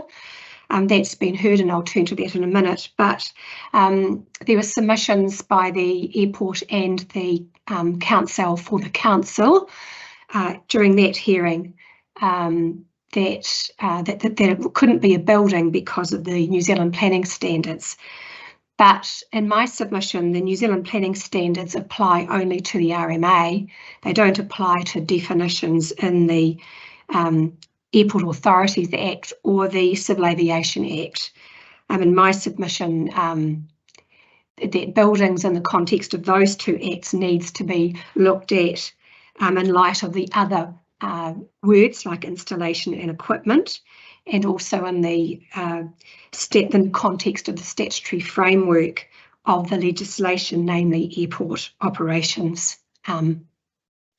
So it could be that a seawall is a building if you use the Building Act definition, and I've set that out there for your convenience as well. I've also referred underneath that to the installation definition, and there's no definition in either all of the acts that we're dealing with here. But there is if you go back to the good old plain and ordinary meaning, there's a definition that is an installation is a structure that is designed and built for a particular purpose. Structure is defined in the RMA, and I've actually set that out there on page 1 of the supplementaries. And of course, that's quite broad as well. So the long and the short of it is actually quite, in my submission, a broad category of buildings, installations and structures can be infrastructure under the RMA. I've also set out another example on the top of page 3, which is the new Infrastructure Funding and Financing Act, which does have tentacles back into the RMA through the designations chapter and the infrastructure definition. And you can see there under the meaning of eligible infrastructure, they actually have an express modern reference to environmental resilience infrastructure. And in my submission, that again, it's just further evidence, if you like, that infrastructure is broad and can refer back to things like seawalls and revetments and other things like that. I then set out the RPS Change 1 publicly notified amendment on the bottom of page 3. And then on the next page is the remainder of it with all its crossings out.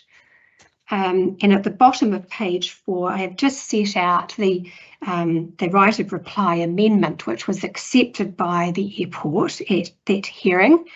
And you can see that it's been changed to include infrastructure, buildings, installation and equipment required to operate, maintain and upgrade and develop the airport located on or adjacent to land and water and used in connection with the airport. And it includes infrastructure, building installations and equipment not located on airport land. And there were no submissions opposing or indeed supporting Wellington Airport's seeking amendments to that RSI definition. So it's not subject to any appeal, but of course it is subject to the final decision of the hearings panel. So in my submission, it is very possible that a seawall, and this particular seawall is infrastructure in the context of both the RMA and its accompanying acts as it relates to airports.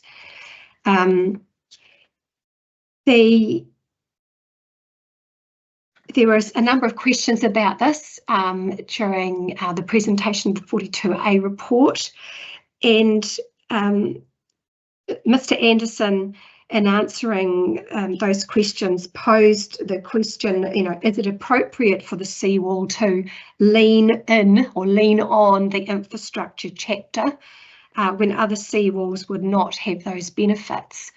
But in my submission, it begs the question, because of the relationship for other infrastructure, and when you look at the definition of hard engineering hazard mitigation structures, that includes all land and water interfaces. So that's rivers and lakes. And when you look at that definition, it talks about flexible or inflexible edge hard engineering techniques, including groins, seawalls, revetments and bulkheads. So all of those are considered to be infrastructure if you're looking at a road. So no one's suggesting that if a state highway is going along a lake or there's a flood, for instance, and something gets washed out, that the revetment or the structure that's designed to protect that road when it needs to be rebuilt would somehow be considered separately to the rest of the road, which would be considered as a road. And in my submission, that the comments that were made by the planning officer were kind of artificial. But having said that, I do recognise that there are some there's some difficulties between the interrelationship between these chapters. And I think that was touched on in the beginning of this hearing as well, and has been acknowledged by council officers, that when you read these introductions where they've got this applies to that but not to that, and this applies to this but not to that, they're not rules, they're part of an introduction. And, you know, we discussed this as a team when reviewing the Section 42A reports. And it's very difficult when the architecture of the plan goes along that road, and here we are now, some way in, going, we've got to this point, and it's actually quite difficult to reconcile some of these things. And in my submission, that, you know, one possibility of dealing with what I believe is to be these inconsistencies and quite complex interrelationships between these chapters is to actually have a planning conference, perhaps with planners between both hearing streams, to see whether or not there can be some way forward to resolving some of these interpretive or I think you may have phrased it as a weighting issue. So how do we do that to make sure that these chapters and the interrelationships do work? So getting back to Wellington Airport's submission, really what has been sought here is to ensure that this particular area of the coast, regardless of what you call it, and where while it's in agreement with the latest terminology and the area that it depicts, where is it appropriately placed in the bucket of activities as to where those rules sit and how those rules apply. And what the Wellington Airport submission says is that it needs to be in the bucket of, or the group of, areas that are highly modified. So when you look at Ms. O'Sullivan's provisions in the back of her evidence and her appendix, and you can talk to her about that, you'll see that it's just placed the area, the Moa seawall area, Moa Point Road seawall area, in those areas that are more modified. So those are the rules that would apply to them, whether they're a seawall or not, but they have to be infrastructure, so that they are, if you like, protected, or that's the framework or the lens that they will be looked at when an application is sought. So the other matter that I just wanted to raise is during questions, you posed the question to Mr. Anderson, could there be an express note that if you agreed with his proposition that the seawall wasn't infrastructure, then could you say that expressly in the provisions? And I have gone through the summary of submissions in terms of looking for scope for you to be able to do that. And in my submission, there is none, having painstakingly gone through that. You'll be aware, of course, of the common law approach in this instance about scope. Vivid Holdings being one of the leading cases still here, has to be somewhere in between what's in the submission and what was notified.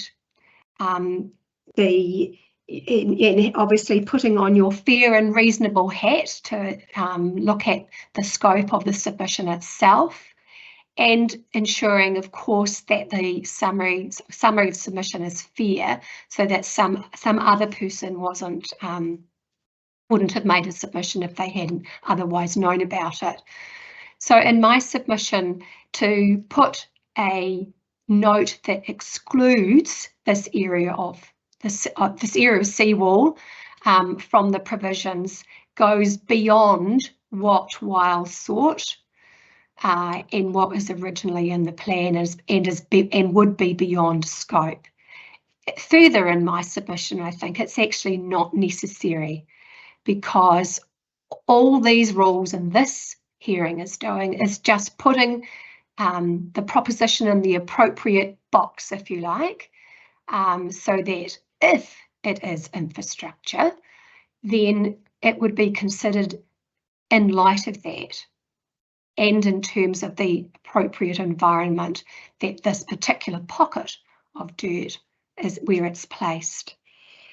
So those are my legal submissions, and obviously happy to take any questions. Otherwise, I'll hand it over to Ms. O'Sullivan. Only one question, Ms. Dewar. I understand the interpretation argument. We'll hear from Mr. Anderson as to his response in the fullness of time. I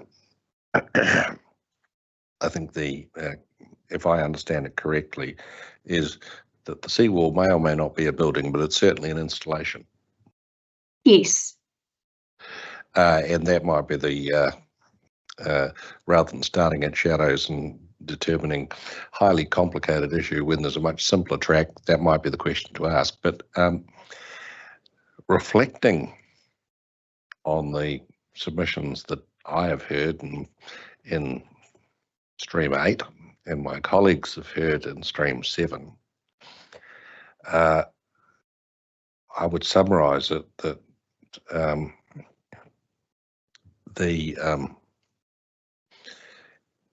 you and your clients and Ms. O'Sullivan have repeatedly told the panel that it just wants a clear consenting pathway for what it needs to do on those seawalls. And would it matter if that pathway was in the combination of the coastal environment and natural open space zone chapter rather than the infrastructure chapter, provided there is a clear pathway? I consider that yes, there has to be a clear pathway, and I don't think anyone's suggesting that there shouldn't be. You'll understand that my job is to ensure that it is the best consenting pathway, recognising the project for what it is, i.e. very important. And I think that Ms. O'Sullivan will be able to take you through and show you the differences between the two chapters in terms of the policies and objectives, and that might be helpful. But what I think has concerned me when I have looked at it is that it might be that other infrastructure, not just this particular example, get caught up in this as well, because will also be a,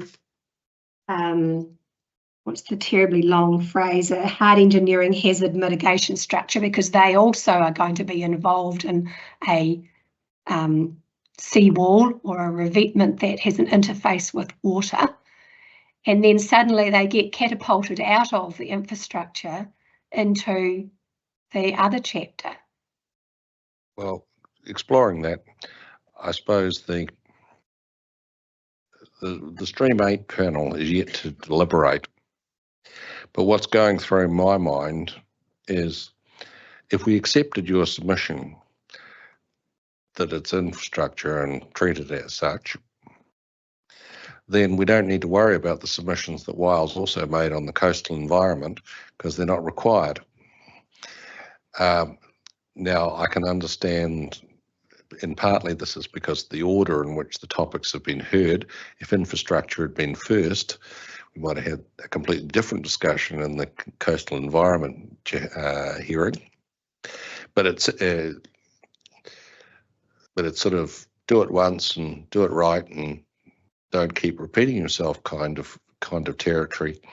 So it is on the juxtaposition of all of these topics, which is inherently an issue for, that's what the wrap-up hearing is designed to do. If where we do have cross-stream issues, and your issue is an obvious one, or the airport companies, not you personally, but the issue you're addressing is an obvious candidate for that discussion. But so that's a preliminary question. Is sort of,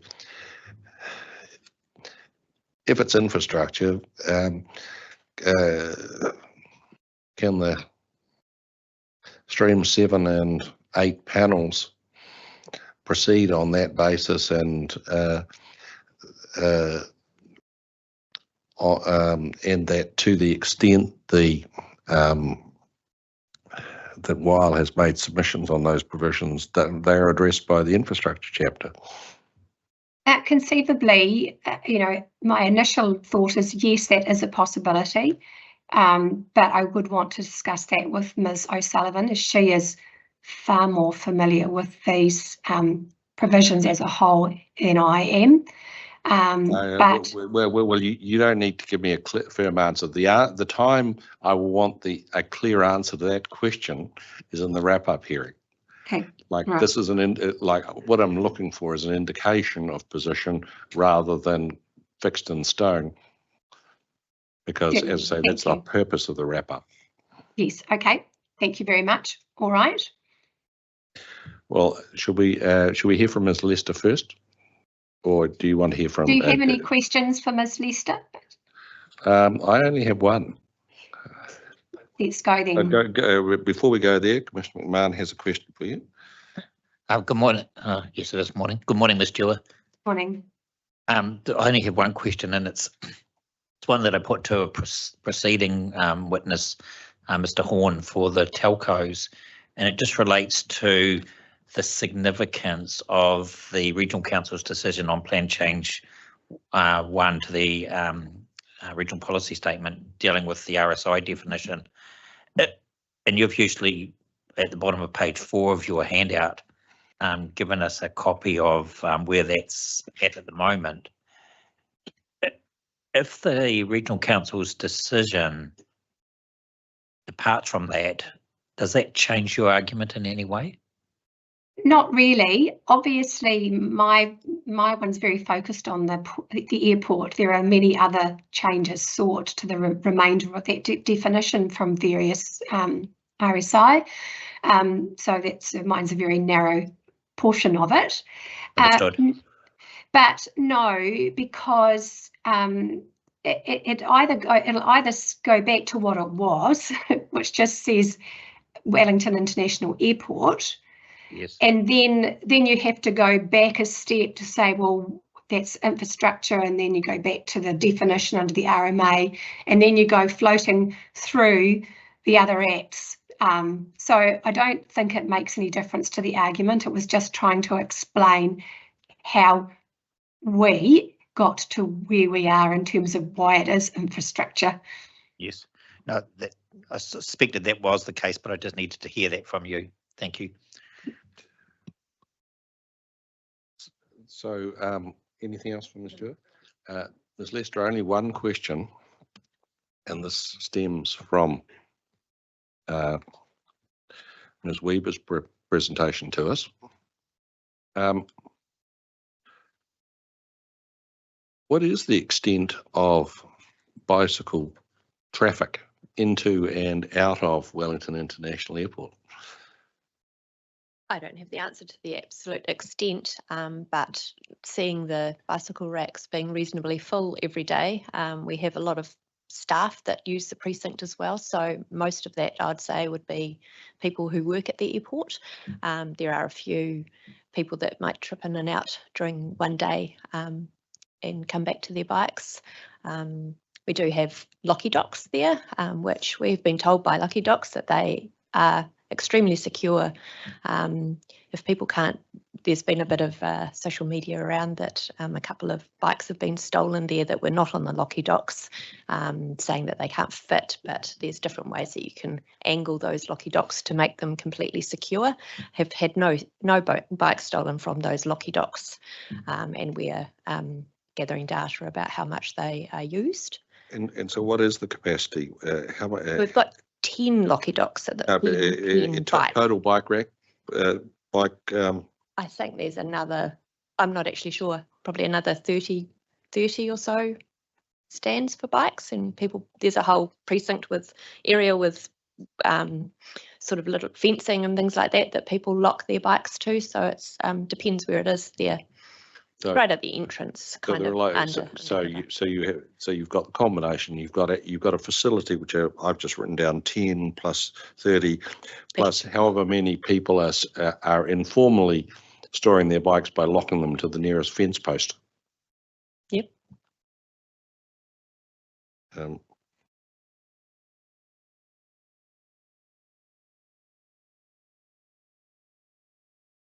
Or whatever solid piece of equipment they can find that will put a lock around. Yep. As with any car park, like supermarkets or anything, there are signs around to say park at your own risk.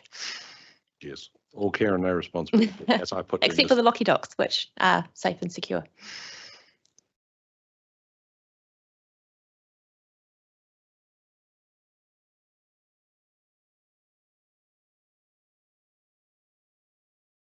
And cameras. And I suppose I should ask you for your response to Ms. Weeber's suggestion that the airport should be required to provide secure bikes for all the people who want to use them. We believe that we do provide secure bike parking. There is cars that go around checking the parking areas for anybody hanging around that's not meant to. We've got security cameras, we've got locky docks. Yeah.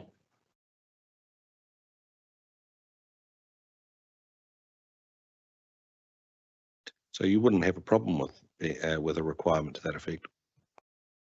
Well, we have our designations which allow us to it's all run through our company. So yeah, it's.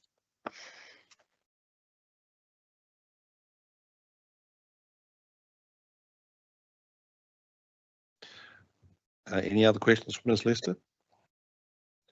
Well, let's hear from Ms. O'Sullivan then.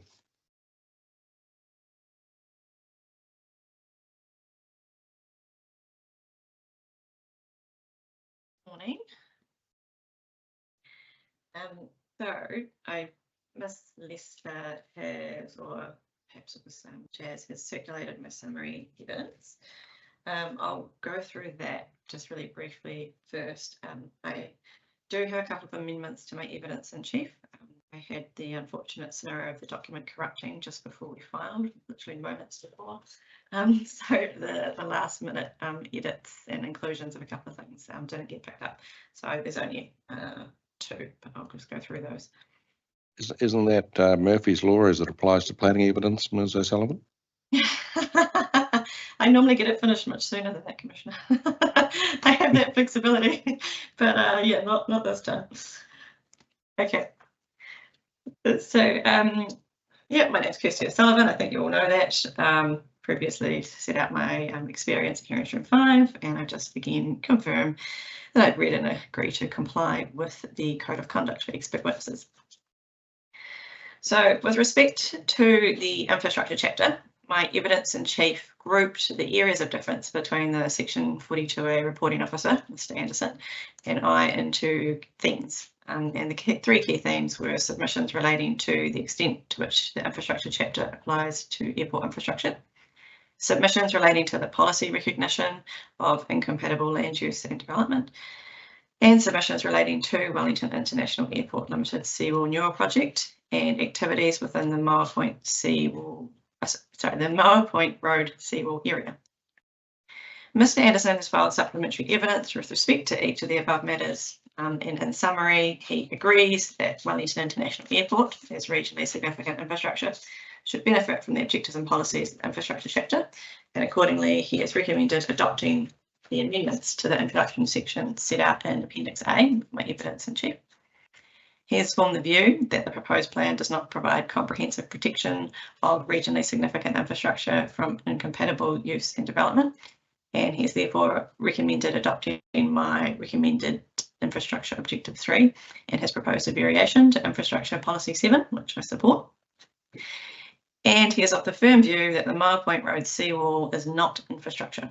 Accordingly, he does not recommend accepting any of my changes put forward in relation to the Mile Point Road seawall area.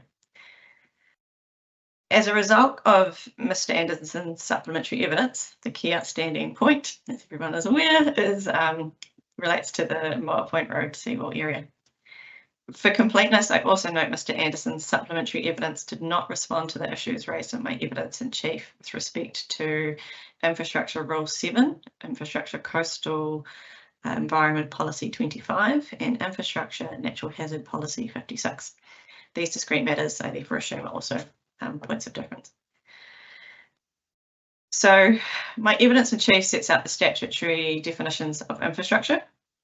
Notably, the definition of infrastructure in Section 2 includes an airport as defined in Section 2 of the Airport Authorities Act. Then you go on to Section 2 of the Airport Authorities Act, which, as Ms. Stewart has set out, includes reference to things such as installations or buildings, notably adjacent to or any such area used in connection with an airport. In my view, an installation, and having heard Ms. Stewart's legal submissions, potentially some of these other features identified in this definition could feasibly include seawalls that protect an area of land used for the landing, departure or movement of aircraft, as is the case at Wellington Airport. In addition to the above, I note the Section 2 RMA definition of infrastructure includes structures for transport on land by cycleways, road, rail, walkways, or any other means.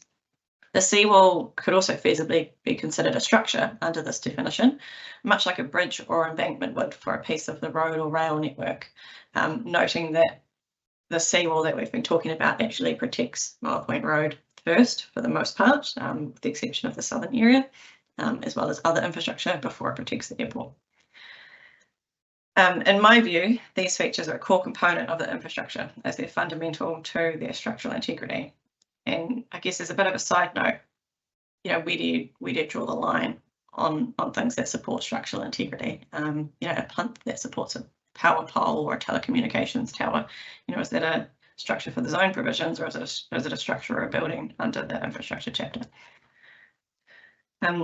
Since preparing my evidence in chief, Ms. Stewart has also noted in her submissions that the right of reply for Plan Change 1 has been issued, and that further broadens the definition of the airport insofar as what is considered regionally significant infrastructure. I won't go through that in any more detail because she has already done that. So in light of the above, I remain of the view that the seawall comprises infrastructure. My evidence in chief sets out why a bounce and braces approach has been adopted with respect to the Mile Point Road seawall area. While I acknowledge that a consenting pathway has, for the most part, been provided through other chapters of the proposed plan, i.e. through the provisions included in the decisions version of the Earthworks and Coastal Hazards chapter, through the right of reply in the Natural Open Space Zone and Coastal Environment chapter, this does not detract, in my view, that the seawall is infrastructure, and as such should therefore receive the benefit of the more streamlined but not necessarily more enabling consenting framework within the infrastructure chapter. While I acknowledge that this results in a somewhat cumbersome and repetitive plan, this is unfortunately a consequence of the staged nature of the proposed plan hearing streams and two different mechanisms for which the decisions have been made. Putting the seawall side to one matter, I also note a subtle nuance in my evidence in chief that has not been picked up by Mr. Anderson in his supplementary evidence. That is that the Mile Point Seawall Road area includes other infrastructure that also needs to be afforded an appropriate planning framework, such as meteorological equipment, for example. As set out in my evidence in chief, there appears to be a general acknowledgement between the reporting officer for hearing streams 7 and 8 that there is disconnect between the highly modified character of the Moa Point Road seawall area and the underlying natural open space zone. To recognise this within the infrastructure chapters, my evidence in chief recommends grouping the Moa Point Road seawall area with other zones which are similarly highly modified, such as the residential, commercial, mixed use or special purpose zone. In my view, this grouping to the Moa Point seawall area should occur irrespective of the interpretive matter regarding the seawall. Then, with respect to the transport chapter, my evidence in chief addressed the discrete submissions while filed with respect to trip generating activities and the provision for cycling and micro mobility parks. The Section 42A officer, Mr. Wharton, and I appear to be in agreement with respect to these provisions. With respect to the advice note that I recommend be included at the foot of table 7, this was for interpretive purposes only. I'm therefore reasonably relaxed if this is not included in the table, which was Mr. Wharton's recommendation. So that is my summary. So, Ms. O'Sullivan, just picking up the very last point first, should I interpret that as saying that you, as the airport's planning advisor, and by extension the airport, don't have a problem with the actual requirements of table 7 of the transport chapter? No, but bearing in mind that that table only applies to certain areas within the airport zone. So on that assumption, or if an activity is, for example, a non-airport related activity, it doesn't get some of those exclusions, I guess, that the airport itself gets, because it manages parking in a more collaborative, site-wide kind of basis. The second point, rising from your evidence, and I apologise because I noted in your evidence as something I needed to ask Ms. Lester, then forgot to ask her. So if I could just interpolate that, there's a reference in your evidence to Ms. Lester having outlined that while has assets and undertakes activities, among other things, within the residential zone at Rongotai College, and I was intrigued as to what that might be. We have a noise monitor there. A noise monitor, thank you. Thought it would have to be something like that.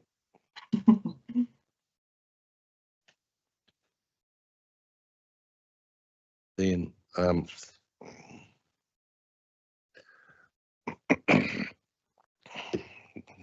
going to page 12 of your evidence in chief, Ms. O'Sullivan.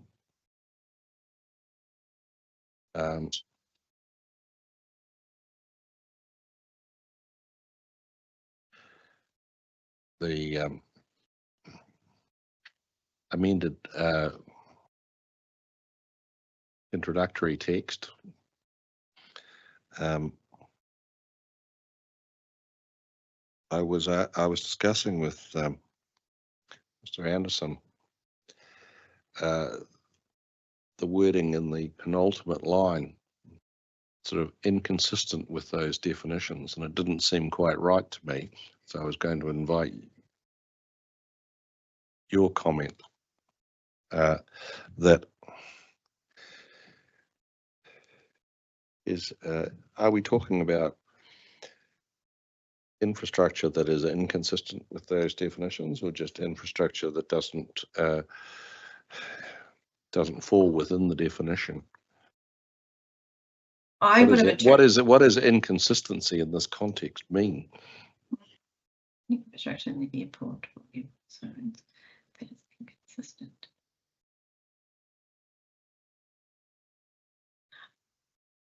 Yeah, that is a little bit vague. I would have interpreted that, or what I think that's trying to say is that if you are not airport or airport related activities, you're not infrastructure that's captured by that definition, then you fall to the infrastructure chapter. I'm trying to think of an example. Well, well, that's all right. So if it said something like any infrastructure in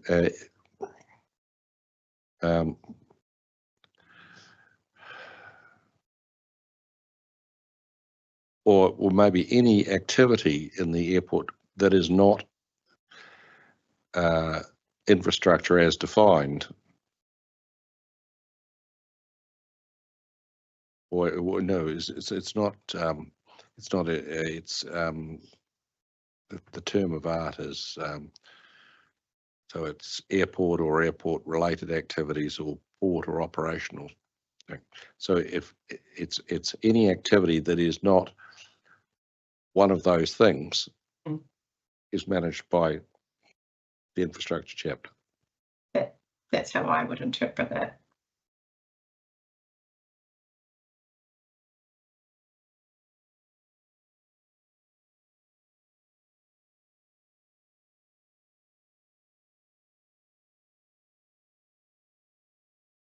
And then the broader question is, you said that you've made a case, and Mr. Anderson has agreed with you, that the objectives and policies of the infrastructure chapter should apply to activities in the port and airport zone.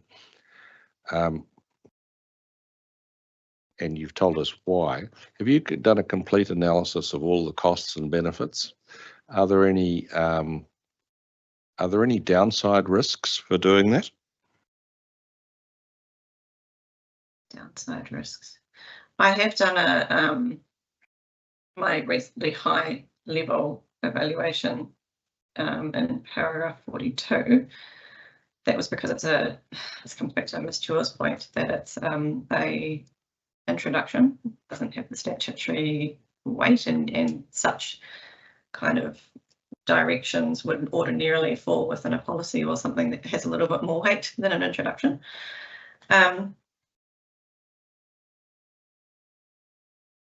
To say, I can't say I have been through every single provision and can definitively say that there isn't a downside, but based on my review of what I have done for the seawall analysis, which Ms. Stewart indicated I would take you through, but it's a little bit tricky to do, and it would be something that probably would need to be done in writing, is insofar as at least the seawall is concerned, the provisions actually aren't all that dissimilar between the two different approaches when you're talking about like the hard engineering structures and things like that. The consenting, where you land for a consent isn't any different, it's discretionary. It's just more streamlined in the infrastructure chapter. But it still kind of achieves all the same type of outcomes. But I would need, if needed that, I would want to come back in writing to confirm that there would be no downsides or risks. I might ask Mr. Anderson to do that for us, because I've just talking about it, I've remembered that I didn't ask Mrs. Foster for Meridian that question, and she's probably the one who's most likely to have a contrary view, if there is a contrary view to be had. The question that went through my mind, and I think I might have put it to Mr. Anderson, is what happens if the objectives and policies, for example, in the airport zone overlap but don't match the equivalent policies in the infrastructure chapter?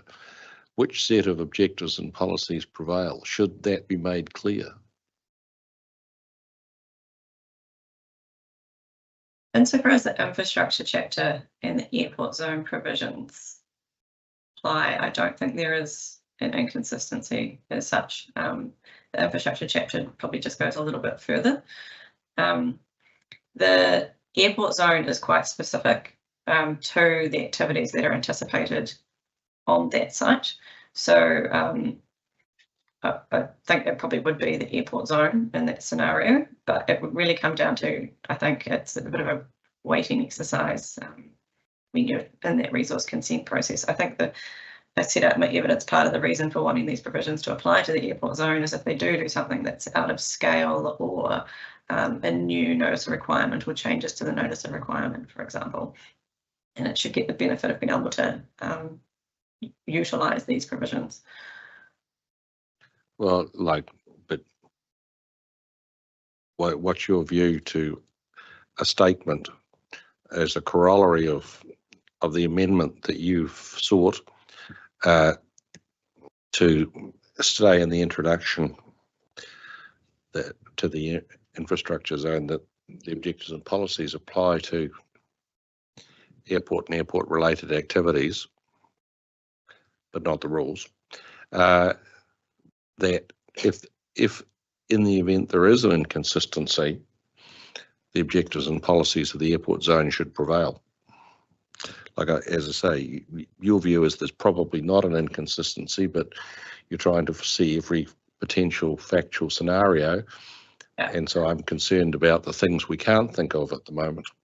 Yeah. I'd be comfortable with something like that. I would want to check though, just thinking through some of those scenarios. I think one of the scenarios I raised was being able to rely on these provisions when there's incompatible land use and development. Thinking that through, that scenario wouldn't actually arise because the airport owns all of the airport zone. Okay, well, like I think I need to know that. So how long do you want before you can give me a definite answer? End of next week. Not good enough. Try harder. What timing do you need me to reply by?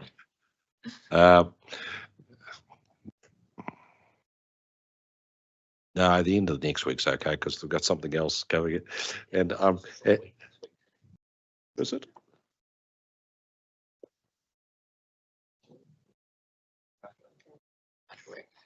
It's Matariki Friday. It's the following Monday. Okay. 1 o'clock next Friday, Ms. O'Sullivan.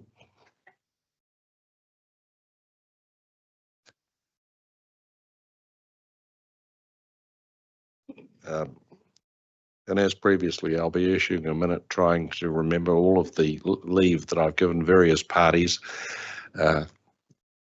as soon as possible next week. But in respect to, for you, it's going to say 1 p.m. on Friday. That's fine. I'll endeavour to get it out before the minute. Thank you. I'm sure Mr. Anderson would appreciate that. In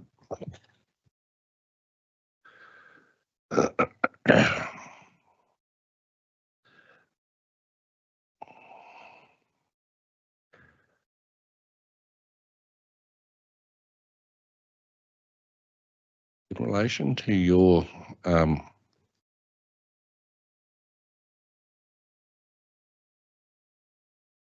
suggested policy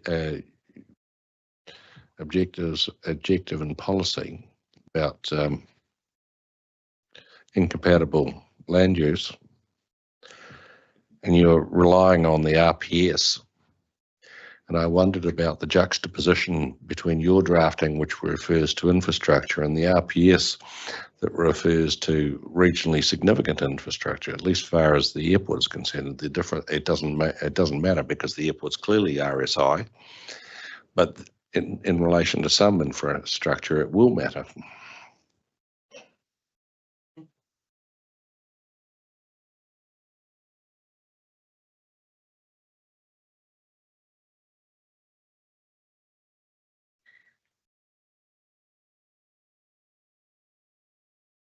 So I don't think strategic objective 6, I cannot recall what the acronym stands for, SCA06, I don't think that distinguishes between regionally significant infrastructure and infrastructure.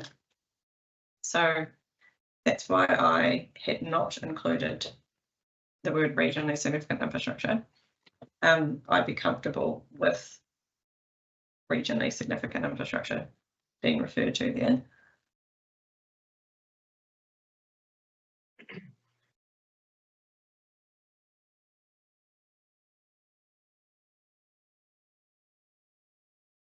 Yeah, so that would seem to be another job for Mr. Anderson to advise us.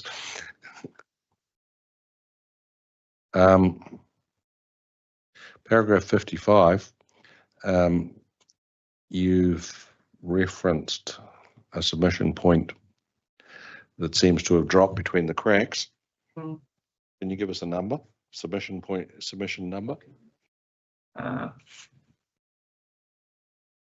Not off the top of my head. Again, I can come back to you and writing on that. It was allocated to Hearing Stream 6 Airport Zone.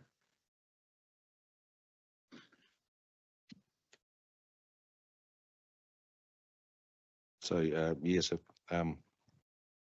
Apologies for not footnoting that.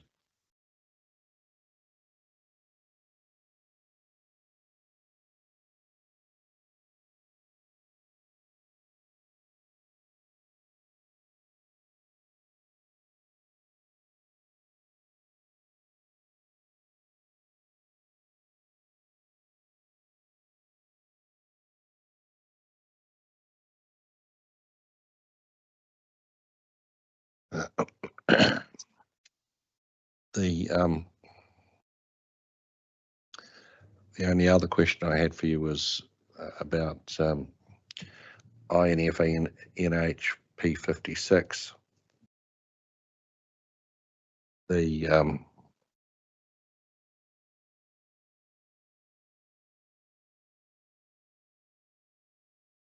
And you've drawn attention to the fact that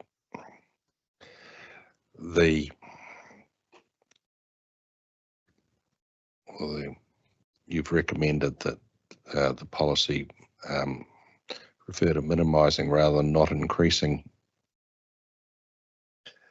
And so here we're in that space where the NZCPS, at least in relation to the coastal environment, directs no increase in risk. And so the question in other contexts in this plan, in the first part of the hearing, or in the natural hazard section, the panel that considered that I didn't sit on, referenced the need to balance the directives of the MPSUD with the NZCPS and came up with a minimisation position. But the question is, given the background of the CPS, whether the same approach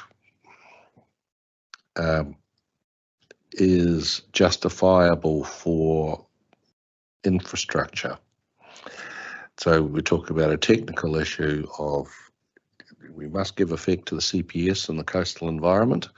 If we're not giving effect to it, the question is effectively on what basis? What other direction are we giving effect to that enables us to soften the direction of the CPS? Yeah, so that's a very good question, Commissioner, and I should have gone back and checked the NZ, the rationale for how that had changed. So I was primarily focused, and I take your point around that particular provision, around the fact that the coastal hazard chapter does have that cascade, and it does use other language, minimise, etc. I think it also uses that language though insofar as it relates to some of those non-ISPP provisions, such as the hard engineering structures. So that was my rationale for trying to get that more nuanced approach in here.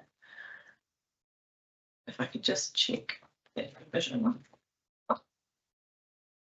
Perhaps if I could just interrupt here. Of course, policy 25 of the coastal policy statement, subparagraphs D and E talk about encourage the location of infrastructure away from areas of hazard risk where practicable, and discourage hard protection structures and promote the use of alternatives to them, including natural defences.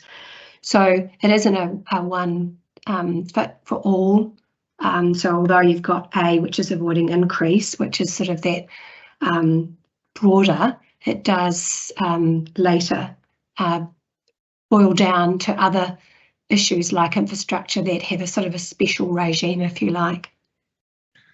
Okay, well, rather than asking you to, or asking Ms O'Sullivan and by extension you, Ms Dewar, to give us the answer to a complex issue, you got until the same deadline next Friday to give me the structured analysis as to why and how the CPS provision can be watered down in the manner proposed. As I say, it's not a question that lends itself to a verbal answer.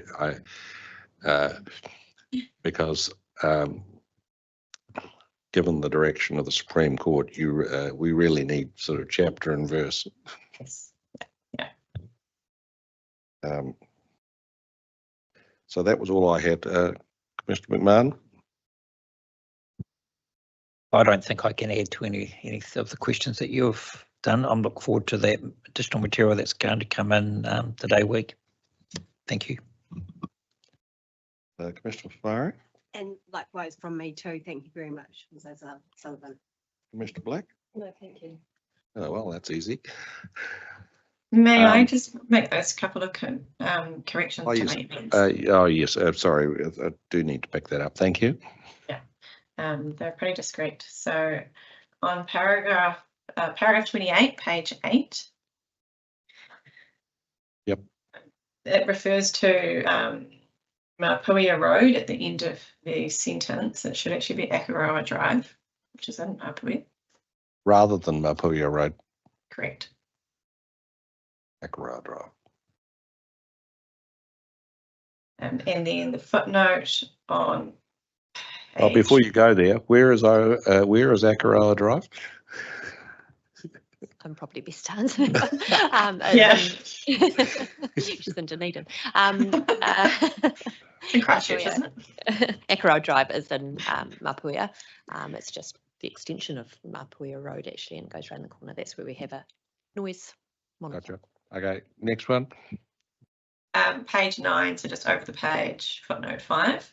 I've just noted all of the provisions where I agree with Mr. Anderson, and there's a couple more that need to be included in there. One is INF-01, so objective 1, infrastructure chapter.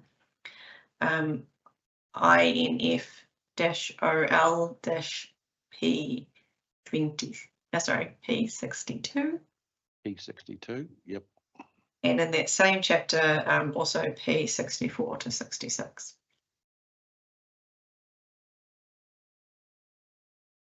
P64 to 66. Right. Thank you very much. Is that it? Yes, yeah.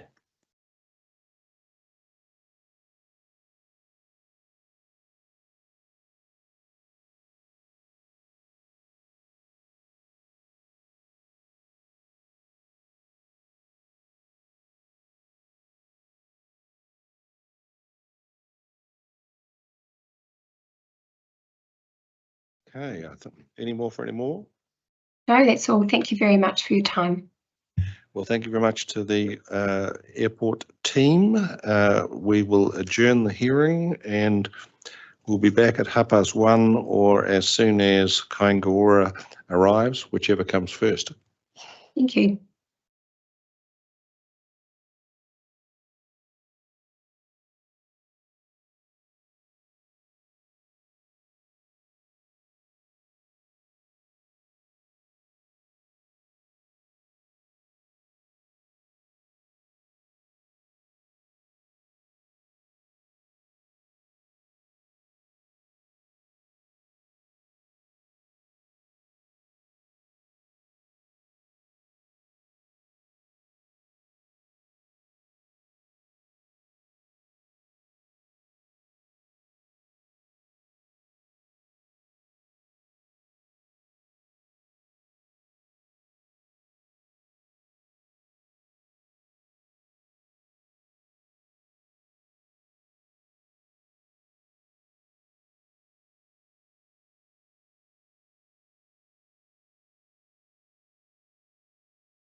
We will resume the Stream 9 hearing where we have the Kāinga team here. Would you care to introduce yourself and tell me how you'd like to proceed?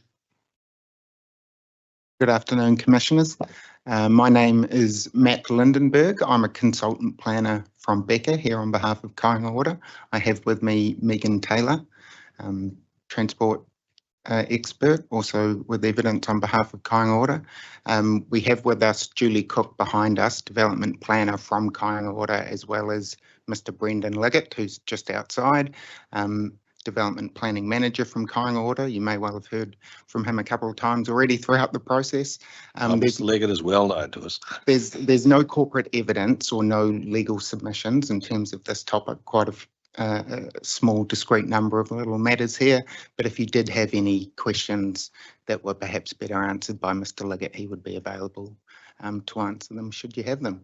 Other than that, I thought we'd proceed first with Ms. Taylor on the transport matters, and then I will round out on my planning evidence. All good. Thank you. Happy to whichever way you want to play it. Good afternoon. As Mr. Lindenberg introduced me, yes, I'm Megan Taylor. I'm a consultant working on behalf of Kāinga. I have prepared a very short summary statement, which I understand has been passed around. I'll read from that. I confirm I've reviewed the supplementary statements and rebuttal evidence filed to date. The purpose of the summary statement is to provide clarity as to my position in relation to vehicle trip generation threshold TRS1 for permitted activities, TR 2.1, and the intent of the amendments I have recommended to the rule. Standard transport TRS1 vehicle trip generation. I have reviewed the supplementary statement of Mr. Walton on behalf of the Council and note he does not support my proposed amendments to the stated number of vehicle movements within Rule RS1, but he does support changing local road to road except the state highway. Mr. Walton concurs with Mr. Lindenberg and myself that the proposed Wellington City Council threshold is lower than equivalent thresholds in other similar cities. However, we've not heard from Mr. Walton regarding how the threshold of 200 vehicles per day was reached. Mr. Walton is correct in identifying that some of our concern is using a criteria of 10 vehicle movements per unit per day, when typically a lower trip rate is applicable for smaller residential units, particularly where there are accessible links to high quality sustainable transport infrastructure. However, an integrated transport assessment, ITA, is required to justify the use of the lower trip generation rate. Therefore, regardless of the type of residential development, an ITA is still required for 20 residential lots. I note I continue to support my proposed amendments to rules TRS1 for the reasons set out in my primary statement. Thank you, Ms. Taylor. Just picking up on your summary statement, you say typically a lower rate is applicable. Apologise if it's already in your evidence and I've forgotten from when I read it last, but what is, in your view, a typical number? Typical number does come down to the number of bedrooms often in a residential unit, but if you have 1 or 2 bedrooms, you can reduce the rates to more like 0.6 or 0.8 even. It is based on the location and the surrounding and infrastructure environment, but it is quite a bit lower than the 10 vehicle movements per unit per day. Sorry, that would be, so that 0.6 or 0.8 is per hour, so that would come down to 6 or between 6 and 8 movements per day. So there's 0.6 to 0.8 per hour on an 8-hour day? We typically look across it as a sort of, you go to about a 10, so. 10 hours, so 6 to 10. Yeah. 6 to 8 per day. Gotcha. Now,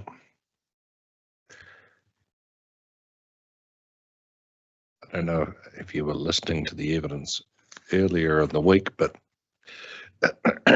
we discussed with Mr. Wharton and his traffic witness the basis on which they'd come to 200, given the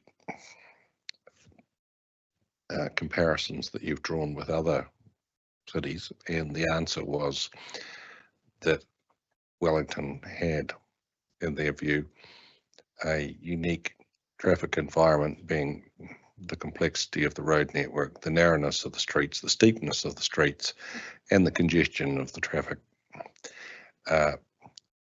Put simply, what's your response? Why do you say that the examples that you have provided us with are more apposite for the Wellington situation than what the council believes? In my view, the infrastructure, so the public transport network, the walking and cycling network, is well formed across a lot of Wellington City to support that higher density and to support larger developments. Further to that, the on-site the configuration of the site is addressed through how the site is developed, and civil engineers are typically involved with things like driveway gradients and turnaround areas and the servicing of the site. So it would still be addressed for individual sites, so that they wouldn't necessarily need to then be picked up in a transportation assessment as well. I don't think you answered the question. I said, why are the examples in other local authorities applicable to the Wellington situation? So the other local authorities I've pulled upon have infrastructure similar to what you gain in Wellington, i.e. in Auckland, in Christchurch, there are bus routes, there are public transport services, there's the walking and cycling infrastructure, and we've seen that it can work and that those sites can be developed relying on that infrastructure. So those cities operate with a higher trip generating threshold before the ITA is required, and we've seen that it works there. I think from my lay impression, I think of the wide boulevards of Christchurch, and that even with cycle routes all over the place, it has lots and lots of space. And I look round behind me to these narrow, winding roads, even in the CBD, steep roads, and on the face of it, the council team might have a point, at least as regards the comparison to Christchurch. So, as I say, this is your opportunity to tell me why are they wrong, because they haven't focused on the kind of infrastructure issues that you're referring to. They've focused on the configuration of the streets, the topography of the streets, the narrowness of their narrowness, and the level of traffic for the narrow streets. So, as I say, so effectively this is the third time I'll ask you the same question, but I won't ask you it again. I think that's a very good question. I take your point with respect to Christchurch. There are definitely examples in Auckland where high development has occurred in areas where there are constrained environments. I suppose fundamentally what my question comes back to, with 200 vehicles a day, how are we going to encourage greater development in those areas? And that 200 vehicles per day is currently, I believe, an obstacle to that development. Now, the land of which you're developing it in, i.e. the surrounding road network, can typically take a lot more than that before you're going to start to see those changes. And I point to that in my original evidence, that at 200 vehicles a day, you've got a peak hour of roughly 20 vehicles an hour. If you spread that out, that will not impact how an intersection is going to change. You're not going to see any change as a result of that development. So the ITA isn't going to identify those improvements to the network that you might need. Even a small narrow steep street can accommodate those 20 vehicles an hour.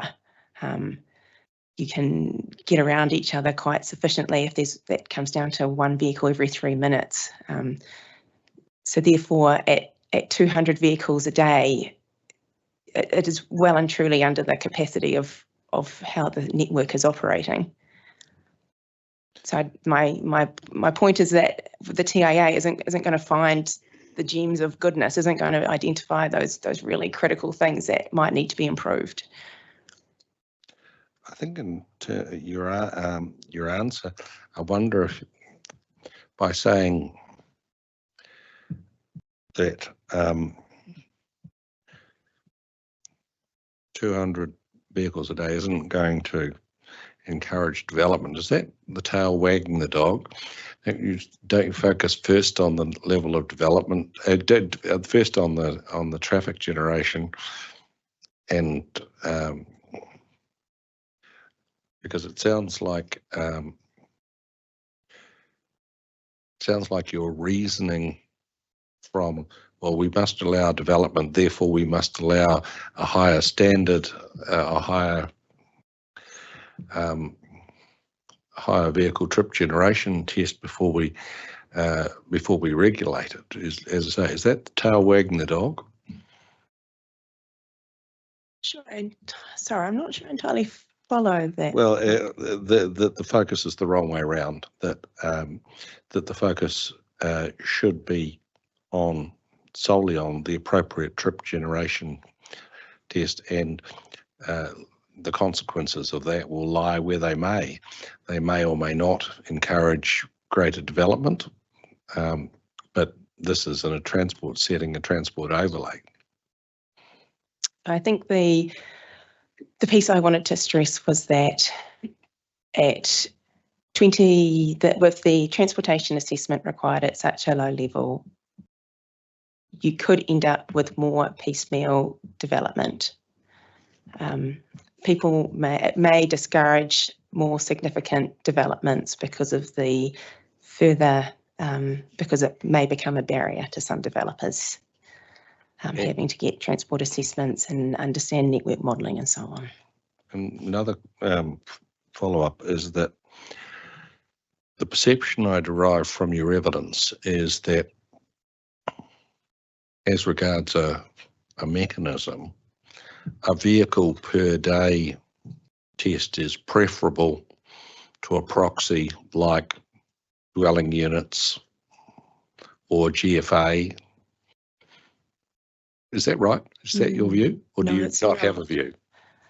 I think a consistent approach in the district plan is really important, and I think the more detail and the more broken down it is into the types of land use can be helpful if a particular city is trying to encourage or discourage, or based on what policy they're heading in. But no, I didn't state a view on that.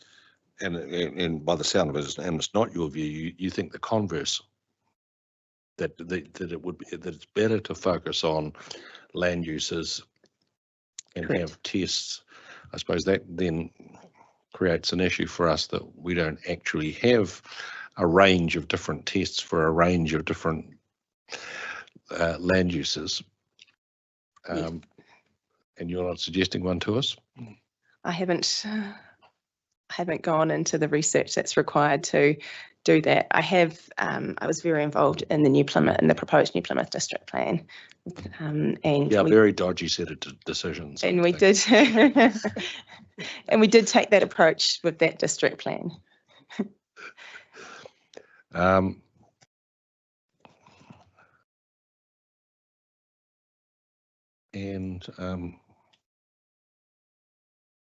The last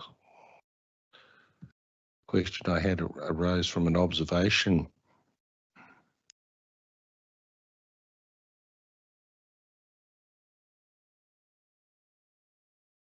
you make in 514. The road network's been developed to support the adjacent land uses. And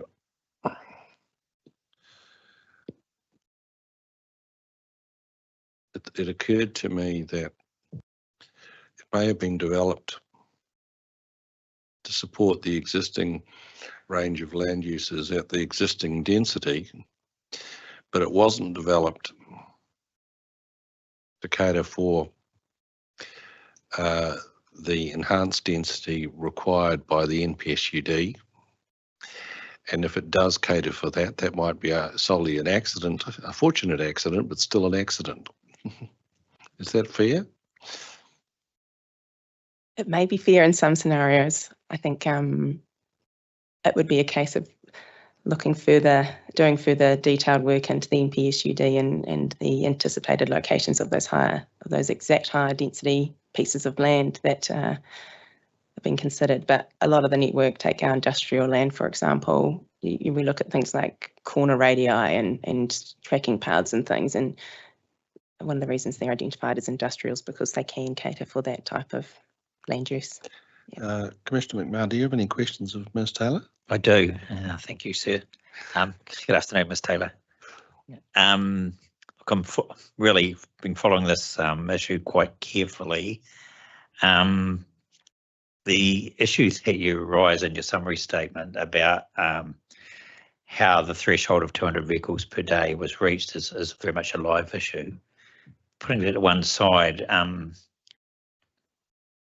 I guess it's a double-edged sword in that in the absence of an alternative provision that's backed up from evidence, we're in the same sort of position of understanding what that alternative is and how it's derived.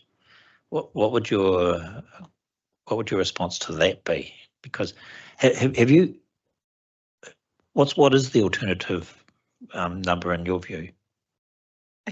I support what Kāinga Ora has proposed with the 500 vehicles per day. Yeah, and the way that's organised, it's 50 times 10 trips, isn't it? Yeah. Okay. Yeah. Okay. So what's the without telling me that that's used in Auckland or Christchurch or whatever, what's the derivation of that? Part of it is that you need to get to a threshold at which you then start to see the impacts on the network with respect to vehicles. Okay.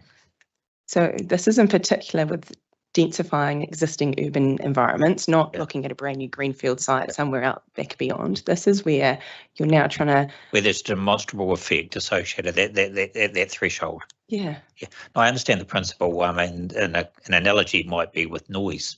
I mean, acousticians will tell us that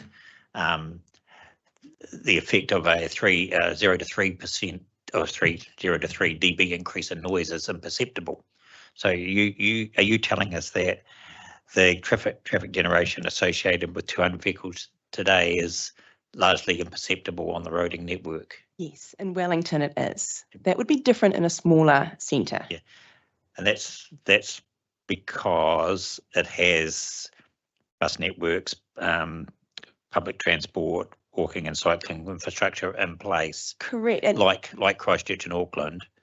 But if we accept that, how should we weigh in the topographical and geometry type factors that are unique, well, particular to Wellington? Should that play a factor over and above what infrastructure is in place? Well, I think with respect to the topographical features of the transport network, they are Wellington. There is no denying that you have very steep streets where parts of them are one way and drivers have to give way to other drivers in the other direction without signage and things. Yeah. But I can think of a whole host of roads where that is just everyday life. Okay. It is. Yep. And one more vehicle every 3 minutes in the peak hour isn't. And that's what it equates to, is it?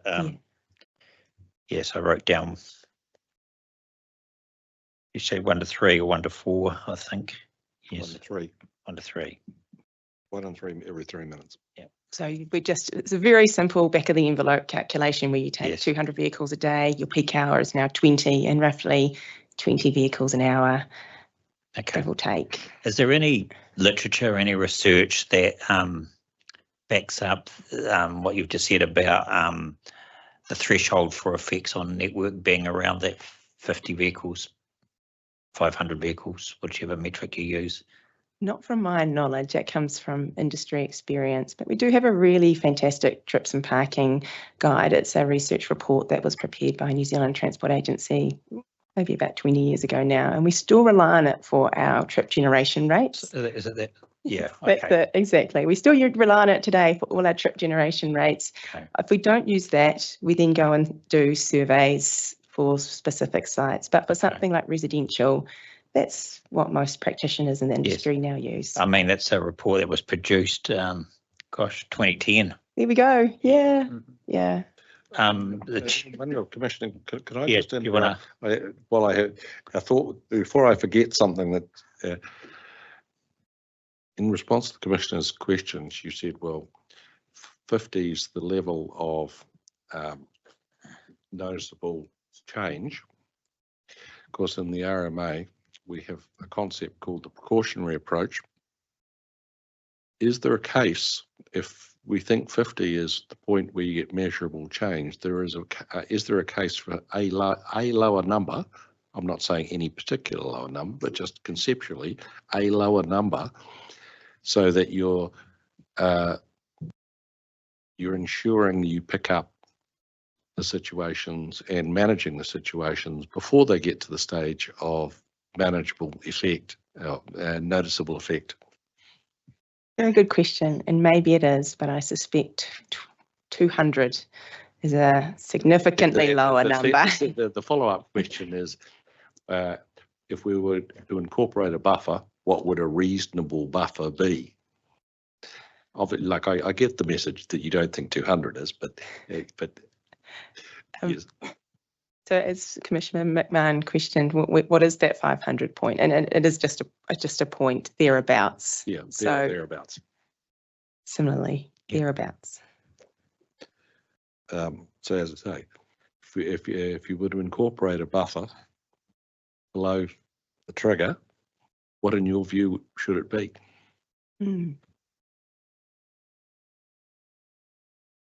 I haven't come to a view. I haven't thought about the exact number where that would sit.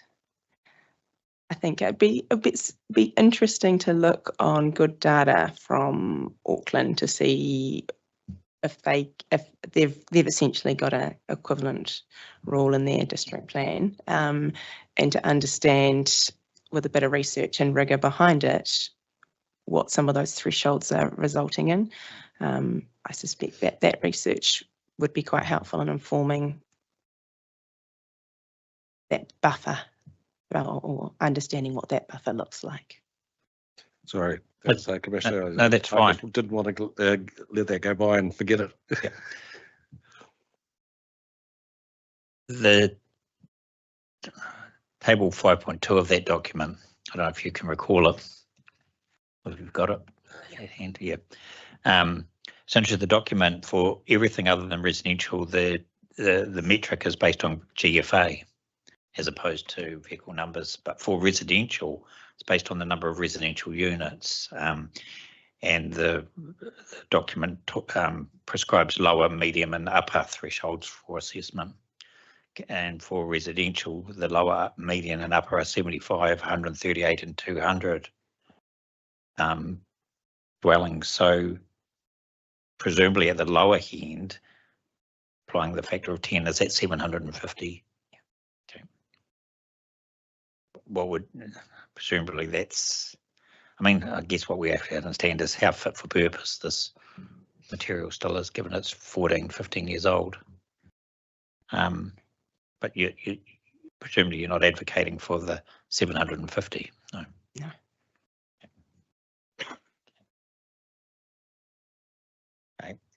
That aside, just I was interested in one of your answers to the chair earlier about, and you referenced the New Plymouth scheme where it has a number of different activities. I think there's probably 10 or 12, education, drive-ins, schools, trade depots, or a whole range of things, and it has a different vehicle number. What does it really matter isn't it the number of vehicles that the network can accommodate regardless of the land use? Is there something about the particular land use that necessitates a different vehicle metric? I suppose the key, sometimes it does. So the key one that came to light, so within New Plymouth, there was a couple that most of them were set at the same line. So whatever a X GFA resulted in the same number of trips as X number of students at a school or so on. We had some that had a threshold of 0. Yes. That decision was made because of the impacts on that community. Right. No matter what was being built in that type of activity, it would be 0. Yes. What were they? It's a matter of interest. Oh, I don't have it in front of me. Commissioner McMahon, do you recall? I can't. Bad karma to be asking the commission to answer the questions. I don't want to say it was. It might have been service stations, maybe. I think that rings a bell. I remember there was a lot of discussion around education facilities. Yes, there was. Sorry, I can't recall off the top Okay. of my head. What role does the type of road in its in the hierarchy and its speed environment play in that, if any? So I'll address both. Oh, I can address them both together. The development of land on a higher road, on a road with a higher road classification hierarchy, i.e. an arterial road or a collector road, well, those roads will have higher traffic volumes, and so therefore it is harder to accommodate the additional traffic from developments on those roads. And so it is really important that sightlines are greater than what we would have on, say, a local road. Similarly, those roads also often play a really important part in our sustainable transport modes. So they are often our routes for public transport, and often have key connections for walking and cycling, because they will also quite often have things like schools and education facilities and commercial activities on them as well. So we then get into sort of the nitty-gritty of the transport rules, which come down to things like driveway crossing widths and splays and things like that. So there's more rigour required around development on those types of roads. Okay. And speed? Speed is more to do with understanding drivers' decision-making abilities. So in a higher speed environment, drivers need to so say you're turning into a driveway, an example is you need to be able to see it before you make that decision that you're slowing down, you're making that manoeuvre, you're turning in. And so the speed environment, so in higher speed environment, we'll say that you need longer sight distances. And sometimes in those higher speed environments, you end up, depending on the volume of traffic using the driveway, but you might end up with right turn bays and things like that. You just need that supporting infrastructure so that people can make those decisions in the right amount of time to make a good decision. And of course, we don't have any of those variables proposed here. So things like speed and usage will be assessed as part of the ITA. Yes. Gap analysis, that sort of thing. Yes, that's correct. Yeah. Okay. Finally, and this might be a question for your colleague, Mr. Lindenberg. You made a verbal comment that referencing the need to encourage growth and development in zones, and that you said, and I'm paraphrasing, that 200 is an impediment to that. Why do you say that? Is it because it requires a consent? Is that the impediment, or were you referring to something else? I was referring to the consent required, and in particular obtaining the expert to write the transport assessment. Yes. Ultimately, the consent might not be an impediment to the activity proceeding, but it will involve a potentially more protracted process. Is that what you're referring to? Correct. Okay, thank you. That was all. Another follow-up. As you observed, the reporting officer has shifted to a classification of state highway and everything else, and is recommending a 100 vehicles per day for state highways. In Wellington, of course, we have state highways that appear to be urban streets. What's your view? Like you've said, 500 is an appropriate trigger for the others. What's the appropriate trigger for state highways? If you look at the 100 on the state highways in Wellington, I've gone through the state highway network in Wellington and looked at the frontages and how that network currently works, and it is a difficult network to So you think 100 is right for state highways? stay with the 100 on the state highways. That's useful. Commissioner Pomar? Tēnā kōrua. Hello, Ms Taylor. I was interested in a response to one of the questions Commissioner Robinson asked you around the appropriateness or not of the 200 vehicle a day threshold, where you said that there are examples in Auckland of higher thresholds in constrained environments. Yeah. I wondered whether you might be able to provide us with a bit more detail around that. Yeah, sure. So I think of some of the developments in and around there's some examples in and around some, I haven't got quite the number of houses. I'm just trying to think of the example. There's one around Ponsonby I can think of. And the surrounding network, the constrained piece of the surrounding network that I think of off the top of my head is that piece where you've got so much parking on the curbside that it sort of does become it's a two-way street, but with one directional access at a time, and so it's one-way flow at a time. And it gets along. It does continue to work, and at the slower speeds, because you're aware of the people parking and so on, it does work. For the vehicle per day, what is the threshold? But in Auckland, the threshold is in my table, so they've got 1,000. Sorry. Oh, that's okay. Yeah, they've got 100 vehicles per hour, so that's roughly 1,000 vehicles a day. Yeah. Okay. Any other examples off the top of your head? No, I'm not coming up with any at the moment. That's fine. Yeah, sorry. Thank you. Mr. Black? Thanks. You good, Commissioner McMahon? Nothing further? I think we'll turn to Mr. Lindberg.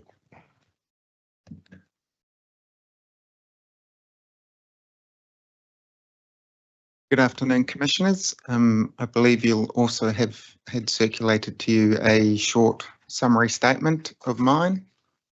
And I just wanted to use that to be able to pick up any updates really since my primary evidence and having read some of the rebuttals and the supplementary evidence from the Council.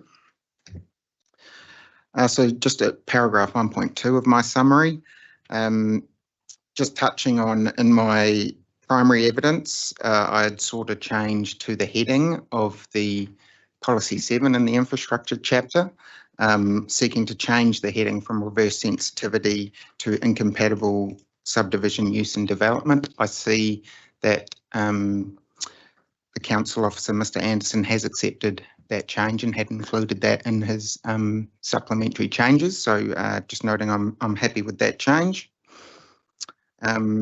Jumping down to the next section there in relation to the National Grid provisions, one of the provisions I'd sought an amendment to was the wording to do with the notification clause in R22. I've read both the supplementary statement of Mr. Anderson as well as Ms. Whitney's rebuttal evidence.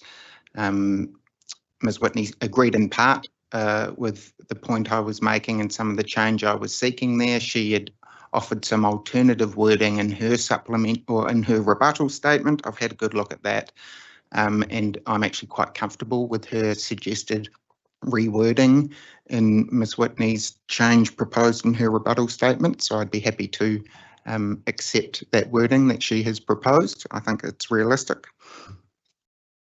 you know, it really just highlights the fact that you are dealing with a non-complying rule, an application that hasn't met the permitted, you're falling down to the non-complying, and her proposed rewording, I think, is quite clear that the expectation would be that if you as the applicant haven't sought to talk to Transpower or seek any of their approval, then it's expected and likely that the council would notify such an application to Transpower.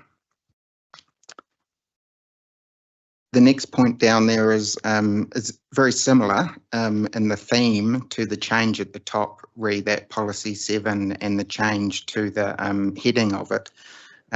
Similarly for that policy 61, I think it's now policy P60 via some of the latest changes. I'd also sought to use that same language of amending the reference to the reverse sensitivity to incorporate the language utilised in the RPS in particular around the policies that focus on the regionally significant infrastructure. And look, I also had a bit of this discussion when I presented almost this time last year in hearing stream 5 to do with the noise provisions, and I was presenting evidence on the matters to do with the noise provisions relating to the sensitive activities next door to state highways and the rail corridors, as well as the airport related noise contours and how the provisions were working there similarly. And I sought the same policy wording change within those provisions. So I'm trying to keep this consistent across these two presentations. And the discussion I had with the panel as part of that hearing 5 presentation was, when we get this language in the use of the term reverse sensitivity and avoid reverse sensitivity effects, I look at an effects spectrum when an application or development's being proposed. Reverse sensitivity, you know, you first need a sensitive activity to be established and approved. That sensitive activity would then experience at some point in time or over time a nuisance effect, let's say. That nuisance effect would then need to give rise at a point in time to a complaint being made. And then it would only be at the point that the impact of the complaint has then had an effect on constraining the operation of the infrastructure that the reverse sensitivity effect happens and gets realised. So from the start to the finish, the reverse sensitivity effect is a little way down here on that effect spectrum. The focusing, and I think it's part of the reason I think why the regional policy statement utilises the language it does, is the incompatible use and subdivision enables you to focus more on the effects earlier on in that effect spectrum. What are the amenity effects? What might be health and safety related effects? What might be odour, dust, nuisance, any other kind of effect? When we get to address those properly first, then we're really lessening the likelihood that people will complain, and then the likelihood that a complaint might then go on to constrain the operation of a piece of infrastructure. So I'm trying to build the provisions in a way that gets us to focus on the effects at the earliest part of that spectrum, deals with them at the front end without waiting for that focus on whether or if a potential reverse sensitivity effect may occur over time in the future, because an activity is going to be established but still experiencing effects before that point in time comes. And so that's why I've leaned back on that policy wording from the RPS and have tried to consistently build it into the provisions within the Wellington City Plan. The last point there is again around the discussion you've just had earlier with Ms. Taylor around the transport chapter provisions. The sort of comment I'd make on top of what Ms. Taylor's covered with you today is also, as a planner, I look at very much the plan making process and how we construct plans and provisions across New Zealand and all these various plan making processes. I guess one thing that's frustrated me over a number of years now is that we have a framework for national planning standards in New Zealand and we're just not really utilising it. We created national planning standards that gave us some consistent definitions, some consistent zone names and some consistent colours for maps, but we really haven't got into yet as a profession and as an industry beginning to standardise our plan making consistently, really to make life a little easier, or a lot easier hopefully, for plan users. And particularly in the context of having the MPSUD that we do, the focus here in Wellington, as I've looked at it, is, okay, so Wellington's a tier 1, Wellington City Council will be that primary urban environment in the tier 1 urban environment for the Wellington region. I think what we ought to be having is standardised approaches to like a trip vehicle generation provision where it would be the same in an Auckland or Wellington, a Christchurch, the other tier 1s, because we're asking these urban environments to take on the very similar urban growth challenge and burden that that MPSUD is asking them to rise forward to meet. I think it's pretty evident when you look around at other versions of these provisions, they're quite different. We get some that focus on the vehicle trips per hour or per day number. You get some that are those very activity focused versions.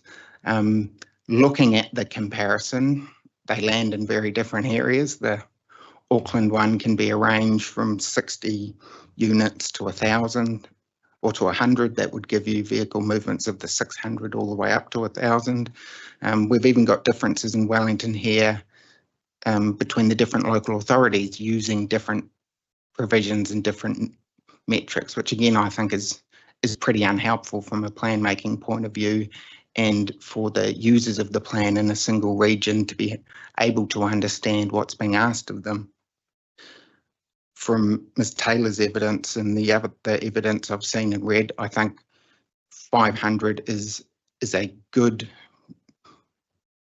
consistent at least approach across some of these larger urban environments in the tier 1s. Auckland's is a bit higher, but can be a range. Others for the residential activity are often 40 to 60 dwellings, so that gives us 400 to 600. So it's at least giving a consistent target for those larger urban environments, whereas that 200 I think is just too low for a major urban environment asked to take on the challenge of really trying to provide greater intensification.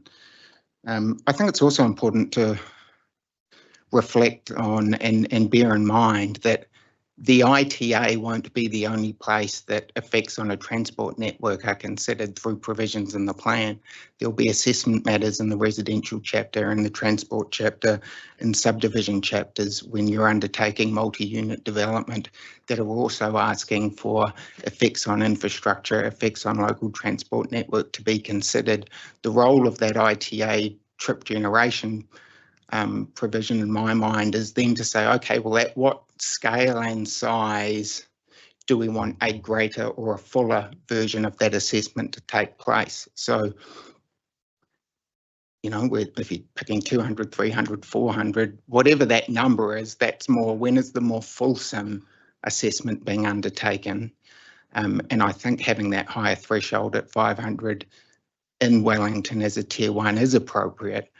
But remembering that there are always going to be those other provisions in the plan that are going to make sure that as developments coming in, they're also being asked to assess their impact on infrastructure generally, but also the transport network. In terms of the proposed amendment, I had set out for standard S7.2. It's to do with the electrical charging facilities requirement. The change there I really sought to build in was to focus that on where car parking was deliberately being provided, I guess in a dedicated provision per unit, and typically within a dwelling, a carport, and under garage, where you've got the readily accessible, available electrical connections, and focusing the benefit to those areas rather than out, and if there is some outdoor on-site communal provision, because how and when that gets provided and for whom and who bears the cost and who benefits from it, I think it's far simpler to have it within buildings, 4 units. People are making their choice about, am I transitioning from petrol vehicle car to electric vehicle car, and then what one am I choosing, and what kind of electrical charging facility do I want to use, because there are very different versions and types. And so that's just part of building in that choice for consumers to be able to make and use, and not necessarily mandating a version of it that might put a significant cost on the first person to do it in a communal area, not knowing who might come later to share that cost or benefit from it. So I'm trying to keep that provision simple and also providing choice for people to be able to choose what they want. And I think tying it to those internal environments just makes it a simpler, workable provision, and also still helps with the overall point of encouraging that transition away from petrol vehicles to the electric fleet. Thank you, Mr. Lindenberg. On the last point, I had a discussion with the reporting officer asking him about the distinction that you've drawn. I hadn't focused on the communal versus non-communal, but the specific question I asked was about whether there was a case to distinguish between, in effect, indoor and outdoor facilities. And his comment was that in terms of the cost benefit analysis, having an electrical conduit to the margins of an outdoor car parking could save a lot of expense retrofitting that and avoid the kind of issue that you've identified, where the first mover bears all of the cost in getting power to the edge and then to their car park. So what's your response to that? That because your reasoning and your evidence is the need for electrical charging facilities for any and every car park is overly onerous, and the reporting officer says no, that's not what we're suggesting. We're saying to the edge of their car park area, and it's then for the individual users to get from there to their car parking space. I think the simplest way of that being a cost-effective and pragmatic and workable solution is when you are doing a full multi-unit development all at once, and effectively the developer themselves takes on that cost and then splits that cost across all the product, and then one particular user isn't going to be caught in that situation where they're having to be that first user and bear the cost in the first instance. I think it does work and is cost effective in those situations, but that might not be every situation in the way that the rules are constructed to work.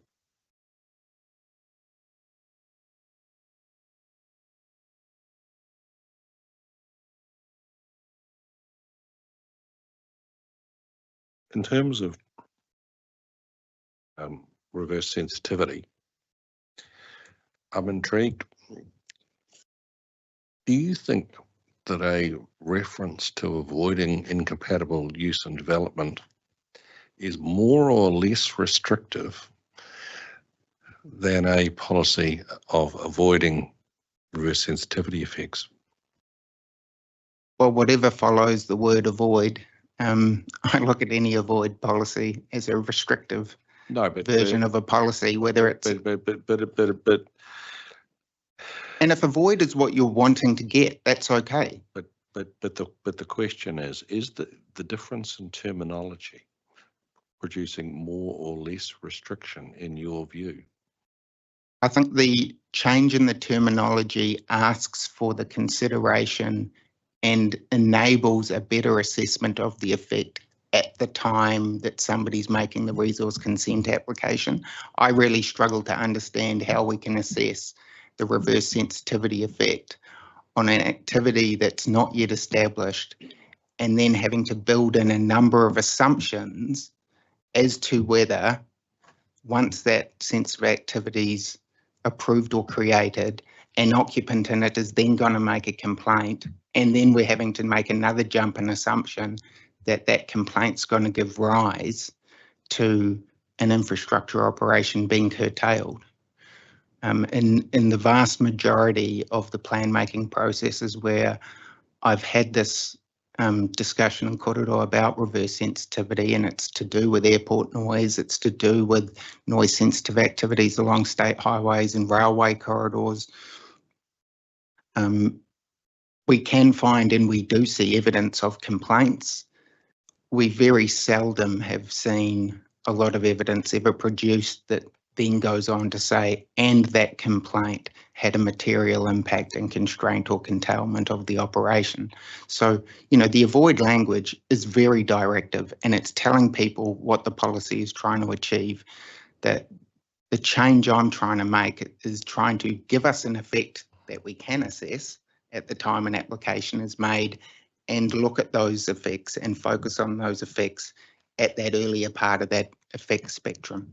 Does that mean you can't tell whether it's more or less restrictive, because you can't tell, you can't sensibly apply an instruction, a policy instruction vis-a-vis reverse sensitivity? By changing the language to incompatible subdivision use and development, if I looked at it, I might think that could be more restrictive, because I'm actually better able to assess that effect in that avoid paradigm than I could in trying to assess the reverse sensitivity aspect of the effect. And in that way, then we're potentially drafting policies like avoid reverse sensitivity that people can't really properly assess against, which of course it has avoid, but it might make it less restrictive, because how successfully can you assess the effect at the time of an application?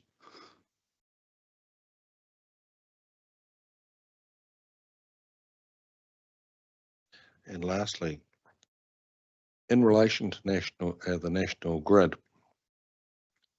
what are we to make of the fact that the NPSET specifically references reverse sensitivity and management thereof? It does, it uses that language pretty clearly. And then I guess as we cascade down through the various levels of national policy standards or policy statements and into RPSs, we're having to look at the differing nature of the direction in policies. I think that's a reason why the reporting officer has also added in, I think, into P7, the suggested additional piece of policy at the front part of P7 in the infrastructure provisions, which does seek to touch on some of that, I think, MPS ET kind of language, and has a bit more specific direction that's a bit different to the national grid. And it is why we get the provisions looking a bit different in that national grid chapter, because I think that's picking up on that tenor of MPS ET.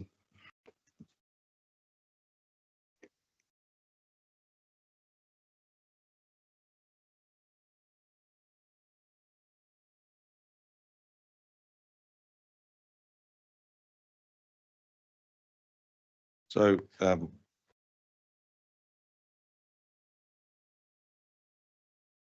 suppose, to my mind, if there's a difference between the national instrument and the regional instrument, both of which we have to give effect to,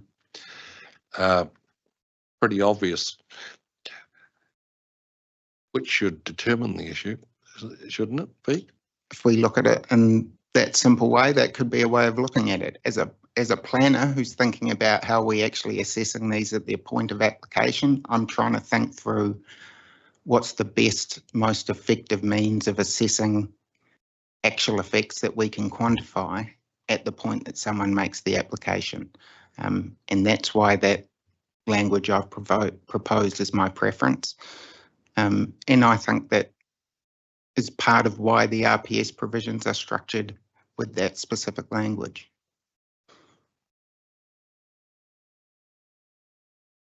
I suppose I should ask the final question is Kāinga's position on this? I'm not asking for you, for your position, but is Kāinga's position on this influenced by the fact that it's appealed the definition of reverse sensitivity on the basis that it's too wide ranging? Well, I think over your shoulder at Mr. Leggett. Well, I can speak from my involvement in this issue generally for Kāinga over almost a decade.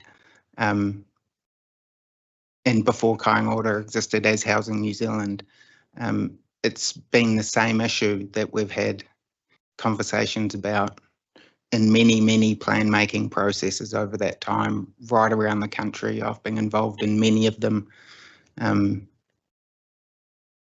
And I think it's possibly a little bit more the other way around would be my read of it, is that on the basis of a lot of that history involved in those discussions, that might be why Kāinga takes an interest in the specific nature of the definition itself. Mr. Leggett would be able to give you his corporate view. I think I should ask for the corporate view, since it was like I was careful. You volunteered your own answer, but I think I need the answer from the corporate perspective. Hello, Mr. Leggett. Nice to see you again. Good afternoon. Yeah, just to answer the question, yes, there is the appeal to the definition of reverse sensitivity, and that relates to our understanding of what reverse sensitivity should mean. That existing lawfully established activities that do have spillover effects into other environments, that those activities are protected for those lawful existing activities, not necessarily the future changes that those entities may want to make to those activities. So where those activities have a lawful footprint, that is managed in the context of reverse sensitivity, but the growth that entities may wish to make to those activities, that isn't within the ambit of reverse sensitivity, and that's a very separate matter. Even where that future growth might be permitted?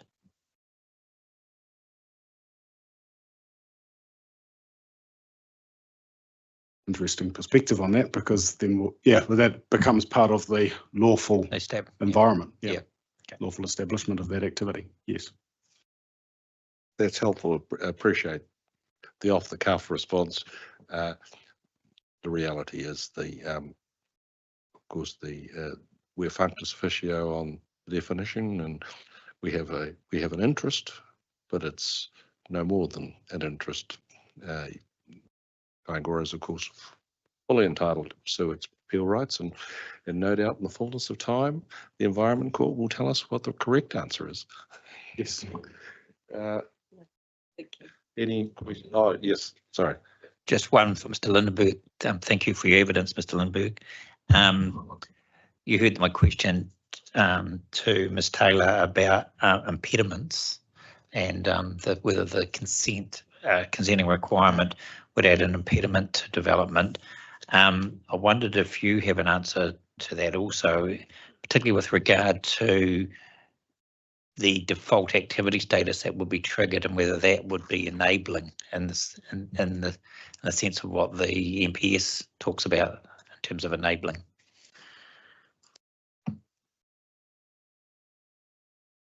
Go back to the provisions and the activity status. Memory being imperfect, but I think the non-compliance with that triggers to an RDA. RDA. Yep. So in an impediment to development sense, an RDA generally for me, I would not consider to be a fundamental impediment for development. I have, and again, through various plan making processes, I hammer this point that non-compliance for any activity where we understand the effects we want to assess, we shouldn't be using discretionary and non-complying. We should be using RDA because we know what we want to assess, and because that is, and we know from experience through consenting, the RDA level isn't considered to be a fundamental impediment, particularly when it's paired with other versions of provisions in a plan, like how does notification generally work at different activity statuses. Where things can become an impediment is where there are just continuing requests for another assessment and another assessment, and the cost on developers of that, knowing that not all developers are big major developers, people at various different scales. And so again, it's more throughout the course of a plan, and all the rules and provisions you might engage with in undertaking land development. How many of those extra assessments are you being asked for? And it's an observation for me in Auckland's Plan Change 78, where they've brought in the MDRS and a number of enabling provisions into that existing unitary plan to respond to the MPS and the MDRS legislation. But then at the same time, through that plan change, council began to insert new provisions asking for more special information requirements, more assessments and more assessments. And then you're looking at, well, what was the purpose of the plan change and the enablement, and the fact that we put some provisions in a plan to enable, but then at the same time, we kind of take away a bit of that enablement by asking for another assessment, and another assessment that continues to build those costs. Okay, so more looking at that in a whole as how that impacts developer decisions. So degrees of enablement, there could be different degrees of enablement. Yes. Okay. Okay, no, I'll leave that there. Thank you. Other commissioners, any questions? I think we're good. Thank you for the contribution of the Kāinga team once again. And on that note, we will adjourn the Stream 9 hearings and be back next month for designations in Stream 10. Thank you.